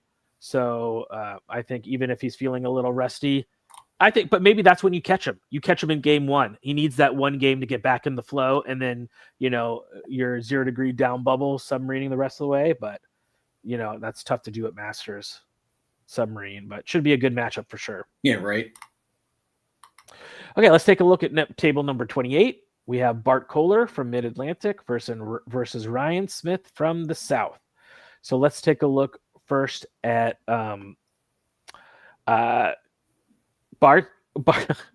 the Ballad of Ballard, a Bart Mayer production. I love it. I love it. You guys, man, it's just so creative. He's got 3 hordes of scarecrows. Well, you say that. Yeah, well, He's the naming so creative. He took a very almost identical list. Yeah, the name is good. He's got 3 hordes of scarecrows, 3 troops of tormentors, a regiment of shadowhounds with Helm of the Drunken Ram, 3 soul flayers with Old King, Boots of Shriding, 2 fighting mind screeches, the Portal of Despair, the Butcher Flesh Ripper, and the 2 Dread Fiends, one with Orb of Towering Presence and one with Trickster's Wand. So 16 units, 29 unit strength. And then he's up against also Night Stalkers. And this is Ryan Smith's another beautiful army. Ooh, he's got 3 hordes of scarecrows, 2 Reaper regiments, one with Blessing of the Gods, one with Brew Strength, 2 Tormentor troops, Shadowhounds with Helm of the Drunken Ram, Soul Flayers. He's got a horde of fiends with Pipes of Terror, 2 Mind Screeches, Portal of Despair, a Horror, Conjurer Staff, Bane Chant, and a Dread Fiend. So 15 units, 30 unit strength. So the irony is that even though Ryan's looks slightly different, it is functionally trying to do the same thing. This is what I mean by like Adam's found the Night Stalker like sweet spot, and like people are catching on. Ryan's big difference, I think, compared to the other one, because Bart's is pretty much Adam's list. I don't think there might be like one small tweak. I don't remember if Adam had the Shadowhounds or not. He did not. Yeah, so he swapped in some Shadowhounds instead of some of the smaller pieces, I think is the big difference. Right. And then on the flip side, Ryan has Reapers, distinctly, Reaper regiments with some upgrades, and less Soul Flayers, but still distinctly has Soul Flayers, Tormentors. Also brings a Fiend Horde, which I think was more about the paint, because Ryan is a big hobby person. Absolutely. But he is still trying to do the same style of big hordes of scarecrows and force you to engage. So this is going to be really funny to watch because they both are going to be trying to not fight scarecrows and jumping all over each other. Yeah. I probably give Bart the experience edge, especially if he's been practicing this list. But I will say that I played against Ryan and he absolutely just clobbered the crap out of me with those Reapers. They are. I think a lot of people negate them because they're slower compared to a lot of the new stuff, but they still hit like trucks. Yeah, they still like hit it's hard. still 20 attacks with, built-in either Crush 2 or Elite and Crush 1 with a Bane Chant option behind it, and Vicious from he still has his horror. Yeah, there it is. It's like he's got the horror, so he's got the option for Vicious on top of it. Those will delete things. They certainly will, and he's got enough smaller pieces to help deliver it. Right? I mean, yeah. He'll buttress them in between the scarecrows. Like, right. He's got the space. He can make sure that things can't get either double charged, or if he has to play other lists, he can angle the scarecrow horde so that he can only get single charged by small things. He has options. I think people might discount Reapers just a little too quickly, but. And if anything, that would be his advantage here, is that they would catch someone off. So Bart, who was listening but distinctly isn't now, don't let those charge you. They will kill things. Right. They might even, they'll hurt those scarecrow hordes too. Shoot. Mm-hmm. But yeah, I don't know who to call in this one. They're very similar style lists, and they're, at least from experience, I've played Ryan more recently than Bart. They're both relatively even experienced players, in my opinion. Yeah. So this is about as close as I think I can. I've seen. Definitely a table to go check out these Yeah. armies. Both armies are really nice. Some of the good, Ryan's is like it's in shadow. It's a really interesting army. Yeah. Thinking about light, how does light work? Really great, fantastic hobbyists. So definitely a table to look out for. Yeah. Table number 29. We have this table so Nate can finally go to bed. We have Harry Garrett from the Northeast playing Nathan Clevenger from the Southeast. So let's take a look at these lists. We have Harry playing Free Dwarves. He's got a troop of Free Dwarf Berserkers with Pathfinder. He's got 3 hordes of Earth Elementals, 1 with Brew Strength. He's got a regiment of Stone Claw Riders, 2 Massive Hunting Packs, 3 Greater Earth Elementals, 1 with the Kraguth upgrade. He's got a Dwarf Priest with Surge, Bane Chant, and Scorch Earth. And then 2 heroes on large beasts, 1 with the Blade of the Beast Slayer. 13 drops, 22 unit strength. Nathan is bringing his Night Stalker, so he's got the 2 Bloodworm Legions, one's with Hammer of Measured Force, 1 with Blessing of the Gods. He's got a Reaper Regiment, 3 Phantom Troops, 2 regiments of Shadowhounds, one with Brew of Strength, and one with Helm of the Drunken Ram. 2 Soul Flayers. He's got a Mind Screech with a Planar Apparition. He's got a Horror with a Conjurer Staff, the Vicious Melee Aura, Lightning Bolt Banechant, and then he's got a Butcher Flesh Ripper with the Trickster's Wand. So 13 drops, 28 unit strength. It's a rock list with only rocks. Yeah, rocks. Yeah, Rock and Rocks. Yes. Right. I think he's been doing this. He's been playing this list for about 2 years now. And at one point, I think he had 2 dwarves total in the list. With the 2 kings and large beasts, and everything else was a rock. Right. But it's a mean list. Yeah. The problem that I see in this matchup, but it's Nathan Clevenger. It is Nate. It is a horde of bloodworms with the hammer. It is Shadowhounds with the Brew of Strength. It is Shadowhounds with the Helm of the Drunken Ram. And more importantly, after all that, it's that I don't think Harry's units have enough attacks to remove stuff before it either gets healed back or, shenanigans or inevitable flank charges, etc. You know what I mean? Yeah, those bloodworms are going to be hard to shift. That's one of the biggest things.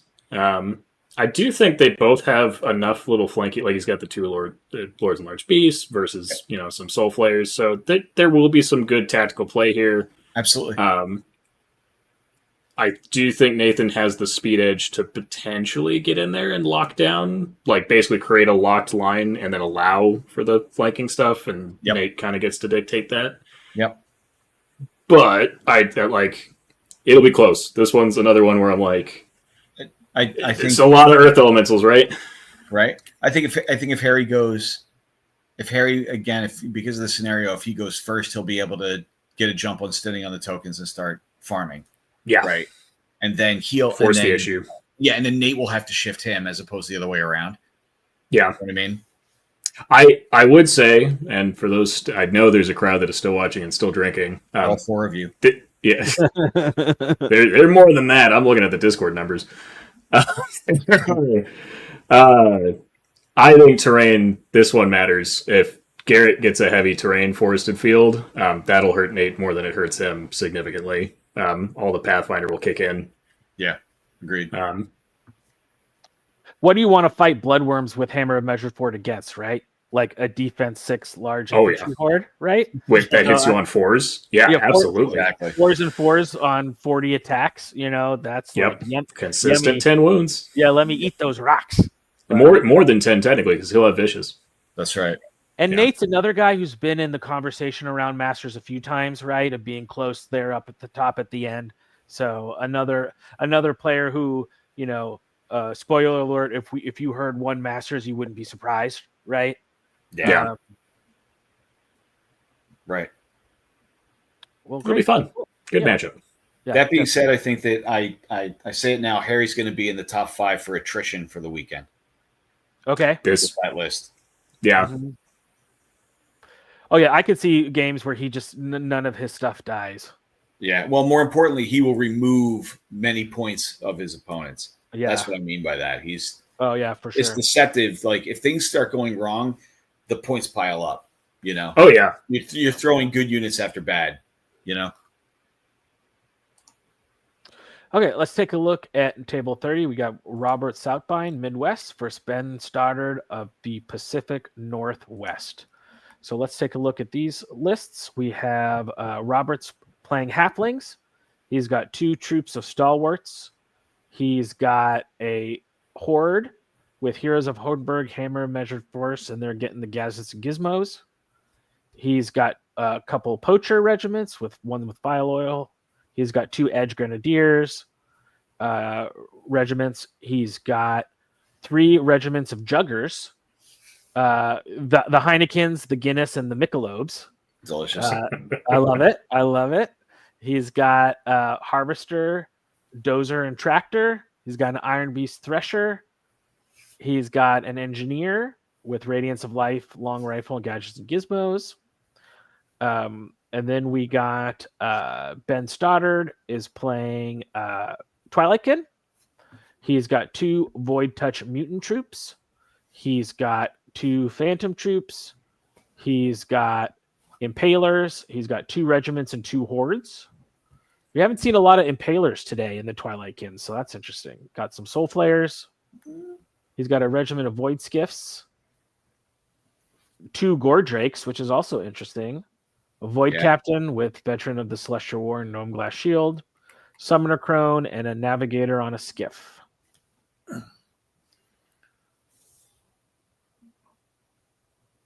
I actually think the Impalers make plenty of sense. I still think Impalers are good. The defense 6 wall, like they're siege breakers that have wild charge to still get up there when they need to. Right. Because certainly some people have mentioned that the speed 5 has made a difference on siege breakers. But obviously they're only crush 1 versus those, so like there's some give and take there. The bigger thing for me is the Gore Drakes, which I have seen before, so it's not that people don't take them, but it's always like one of those, like, I want to talk to the person, be like, hey, so what was your thought process? Like, how did you what made you want to take these? Because I want to know so I can figure out how to make this list more appealing. And on the other side, you got halflings, where you got juggers with cav regiments. Again, that does not shock me at all. And then just for the halflings list did get cut off here, so he also has in his list. Let me finish that. He's got a muster captain on a miniature arrowless with sure captain, the boomstick lightning bolt, and then he's also got a sorcerer with halfling hot pot, Brigitte Nugget Saffron. Who wouldn't want to eat from her hot pot? So sorry about that. So missing a couple characters on his. Gotcha. Yeah. I mean, the sorcerers are sorcerers, which from experience, they make a big difference with those cav. Because that brutal potential of up to 3 is absolutely terrifying. It just throws off so many of your number plans. For sure. I like the skiffs. I'm not biased at all. I like the navigator on skiff. I'm also not biased there. But yeah, I think that this is just a good front up matchup. I don't really know who to give an edge to here either. The Twilight can definitely have. He's got a Summoner Crone. Doesn't have Wind Blast though, distinctly. Right. Does have 1 unit of Soul Flayers, so he's got some. It's a little trickier to get like a straight up pick here. I think the halflings have it by the smidge, just because they have the speed to close. Yeah, absolutely, and they also have the speed to flank. Yeah, right. They have a bunch of stuff that is really scary if it gets out on the edges, and between the juggers and the edge grenadiers, it's like whoop, right. And if you have a lot of tools to get into Impaler flanks, all of a sudden they're defense 4. They're expensive defense 4 units. So, I mean, he does have some tools, right, to maybe try to get in there.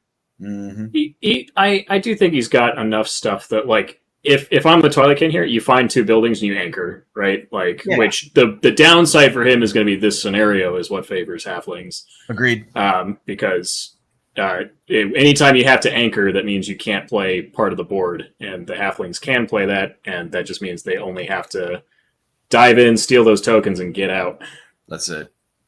Yeah, because you don't want to be at the point where it's like, I'm only going to fight over the middle stockpile and the right stockpile and give the left stockpile to my... That means like you're fighting... You got to at least fight the middle. Yep. Yeah, right? Mm-hmm. So it's dominate with extra steps. Right. Exactly. Ben is a great painter, too. His armies are always dripping with theme. So another player's choice army to take a look at. Be cool to see. Yeah, both these armies are pretty cool armies, so definitely take a look. Okay, we saved the worst for second to last. No, I'm just kidding. We got Kyle Poole on table 31 from the Midwest playing Chris Pelletier, another fine gentleman from the Northeast. Last year's Paragon.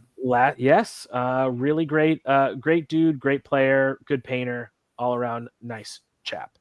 So let's take a look at Kyle's list first.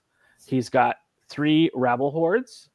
He's got Magwan's Cav Regiment. He's got Fleabag Chariots with short bows, and Chariot Legion with short bows and Sir Jesse's Boots. 3 War Trombones, 2 Sharp Sticks, 2 Wingets with bombs away, 2 Giants, Magua and Jojo's, and then 3 kings on chariots.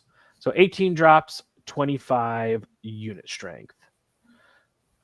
Let's take a look at Chris Pelletier's list. He is playing whatever you want, I guess, which is in this time is Night Stalkers. Ooh, I don't think I've ever seen him play. Usually I always see him play as Undead. Oh, and this army's gorgeous, dude. Is it? Oh, I'm so excited to see it because I love his Undead army. So I am super excited to see this. He's got Bloodworms, an Infantry Legion with Hammer and Measured Force, a Butcher Horde with Blade of Slashing, 2 Needlefang regiments, 1 with the Scrying Gem, love it. There you go. Mind Screech with Planar Apparition, Heal, and Mind Fog. Ooh, 3 Terrors. God, these lists have been so cool. A Horror with the Aura, Vicious, Conjure Staff, Bane Chance, Scores Earth. And then the Tormentors formation with the Infantry Regiments of Tormentors and the Dream Hunter. 12 drops, 23 unit strength. Yep. I will be honest, it's been long enough. I don't remember what that specific formation does, because I remember the other ones that we changed up, but I don't remember this one. I think it's... No, because Elite Melee is what he did before. I could have sworn. I'll check it here in a second, but obviously it probably does Someone something from like the the chat Tormentors better. Someone from the chat can tell us too. Yeah. He's got the horrors, so all those infantry are going to have vicious. Right, because you take the vicious aura. 3 Terrors is fun. I've seen that's a big hit in Australia, apparently. Or at least it was a big hit in Australia when the update came through. And there are definitely a lot more infantry. That's, if there's one thing, hey, we did it! I'm just saying. Before there's not enough infantry in the game, well, now there are. So those Terrors are going to have a good time. Rampage is okay, y'all. Yeah. But and this is the only giant that took Rampage over Slayer in the entire field. Oh, from Kyle on this other side? He took one of each, right? Yeah. Yeah. But every other giant in the game took Slayer, and I was like, if this is what we're doing, then I know choices. There's choices, and then there's fake choices. Yep.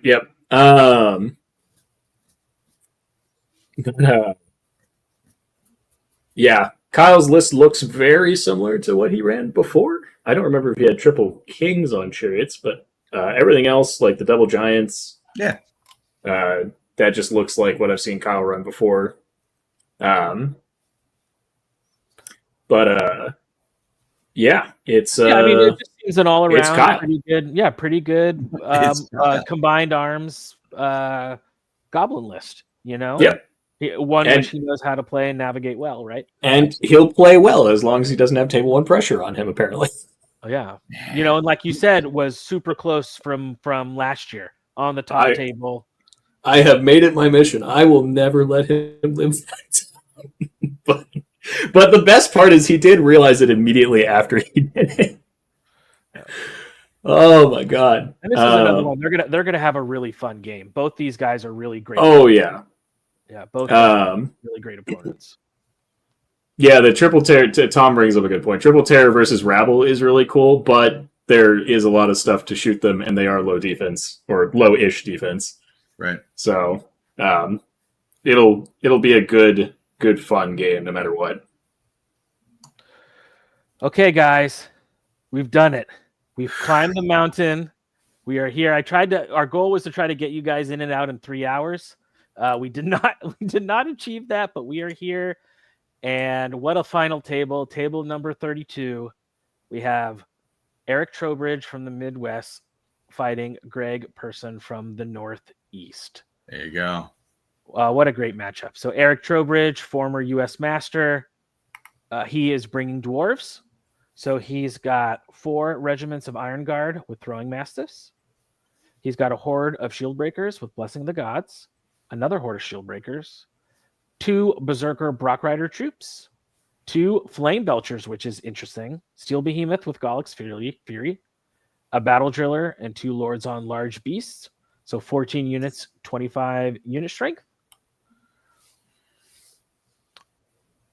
And then he is playing against Greg Person, who I will get his list in 1 second.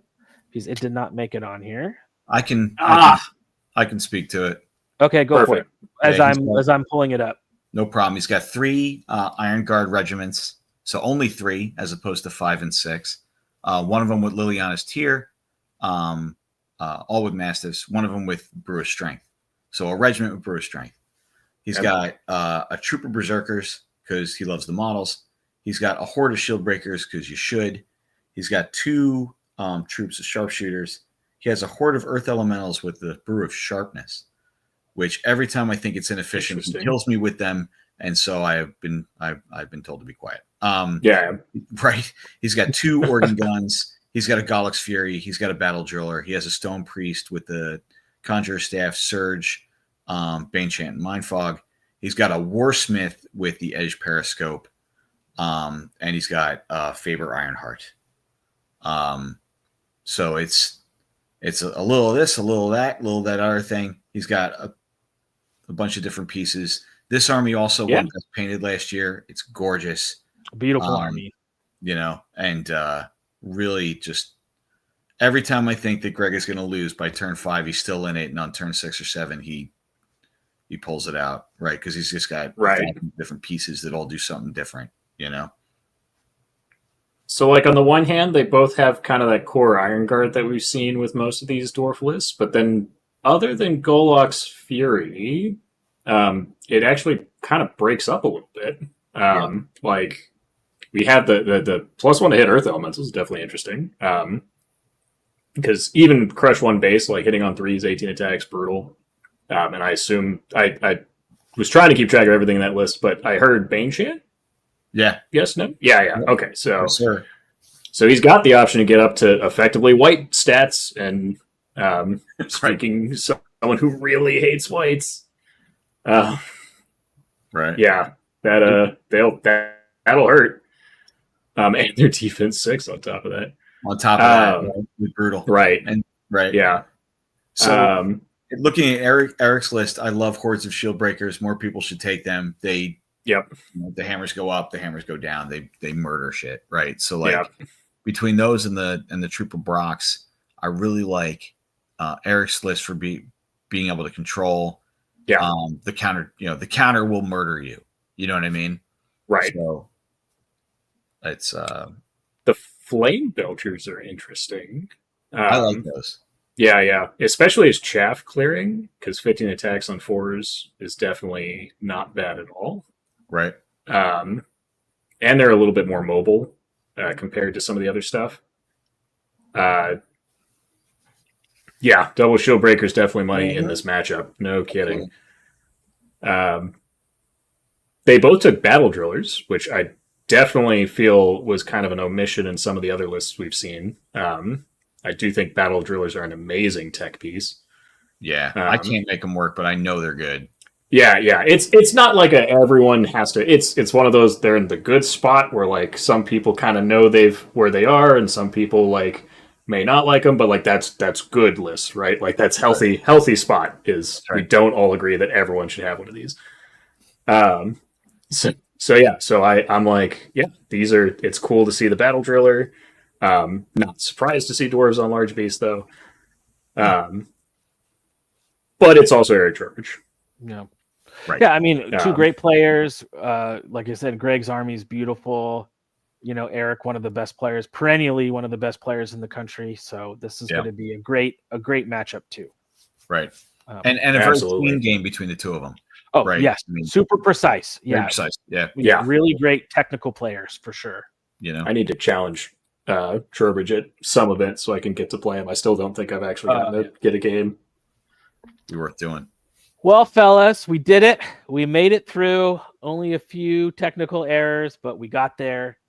I just real quick, and then we'll let you guys go for the night. We know it's late. Just final thoughts. To me, what just stands out to me is just the variety of the armies outside of, there's a pretty standard dwarf list that's there, but I think there's a lot of really great, creative, interesting lists that are all different. What do you guys think? Final thoughts? Anything stand out to you as far as master, surprise performance, or any final thoughts before we wrap it up? Are we asking who we think the master is going to be this year? Yeah. Who do you think? Do you have someone rising up for you? Are you unsure, or what do you think?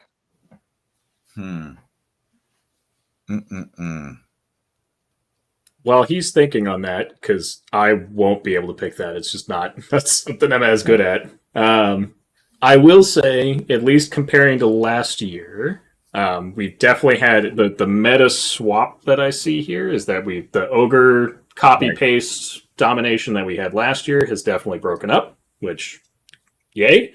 Unfortunately, it's been replaced somewhat with a more staple dwarves. Some of them are more out there than others, but there's definitely a couple things that are clearly rising to the top. And then Night Stalkers, we're seeing certainly one staple list type out of them. Yeah.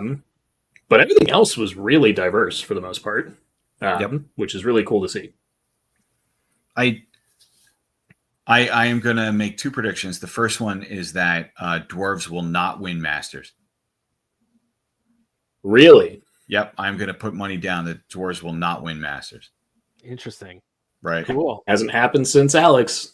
He's here, though. We've got Alex. We've got Trowbridge. You don't think the two former Masters piloting dwarves could win? I think between I listen. I'm just saying. If I had to guess, if I'm putting my money down, and then and that is also because they're my army of choice, and I'm really negative about my own brand, right? To be honest, and I wouldn't be a dwarf player if you didn't grumble, right? That's exactly it, right? Yeah, there it is. And then and you should. And then surprise performance.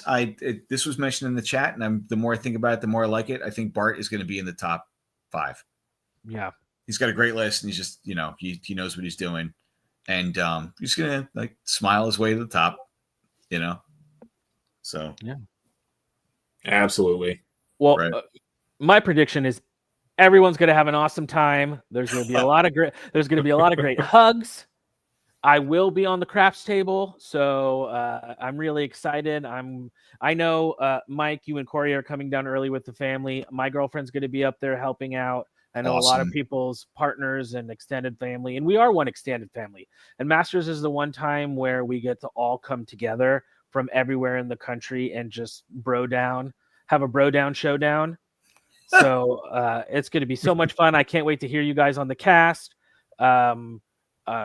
We are, as a West region, we really respect the fact that when Masters is held on a coast, that it is a long travel. So we have a lot in store for you guys of little extras. The facility is great. The Atlantis Casino and Hotel is a great resort. So we are so excited to be hosting everyone at this year's Masters. So I hope you guys had fun. For the cast, as far as the lists, the link to the lists will be posted in the Discord, the tournament Discord shortly, either tonight or first thing in the morning. Since it's late here, I will make sure I get those lists so you guys can peer those lists to your heart's content. And we'll see each other. It's only 2 weeks away. We'll see you guys when you come through. And thanks so much. And with that, keep countercharging. Thank you, buddies.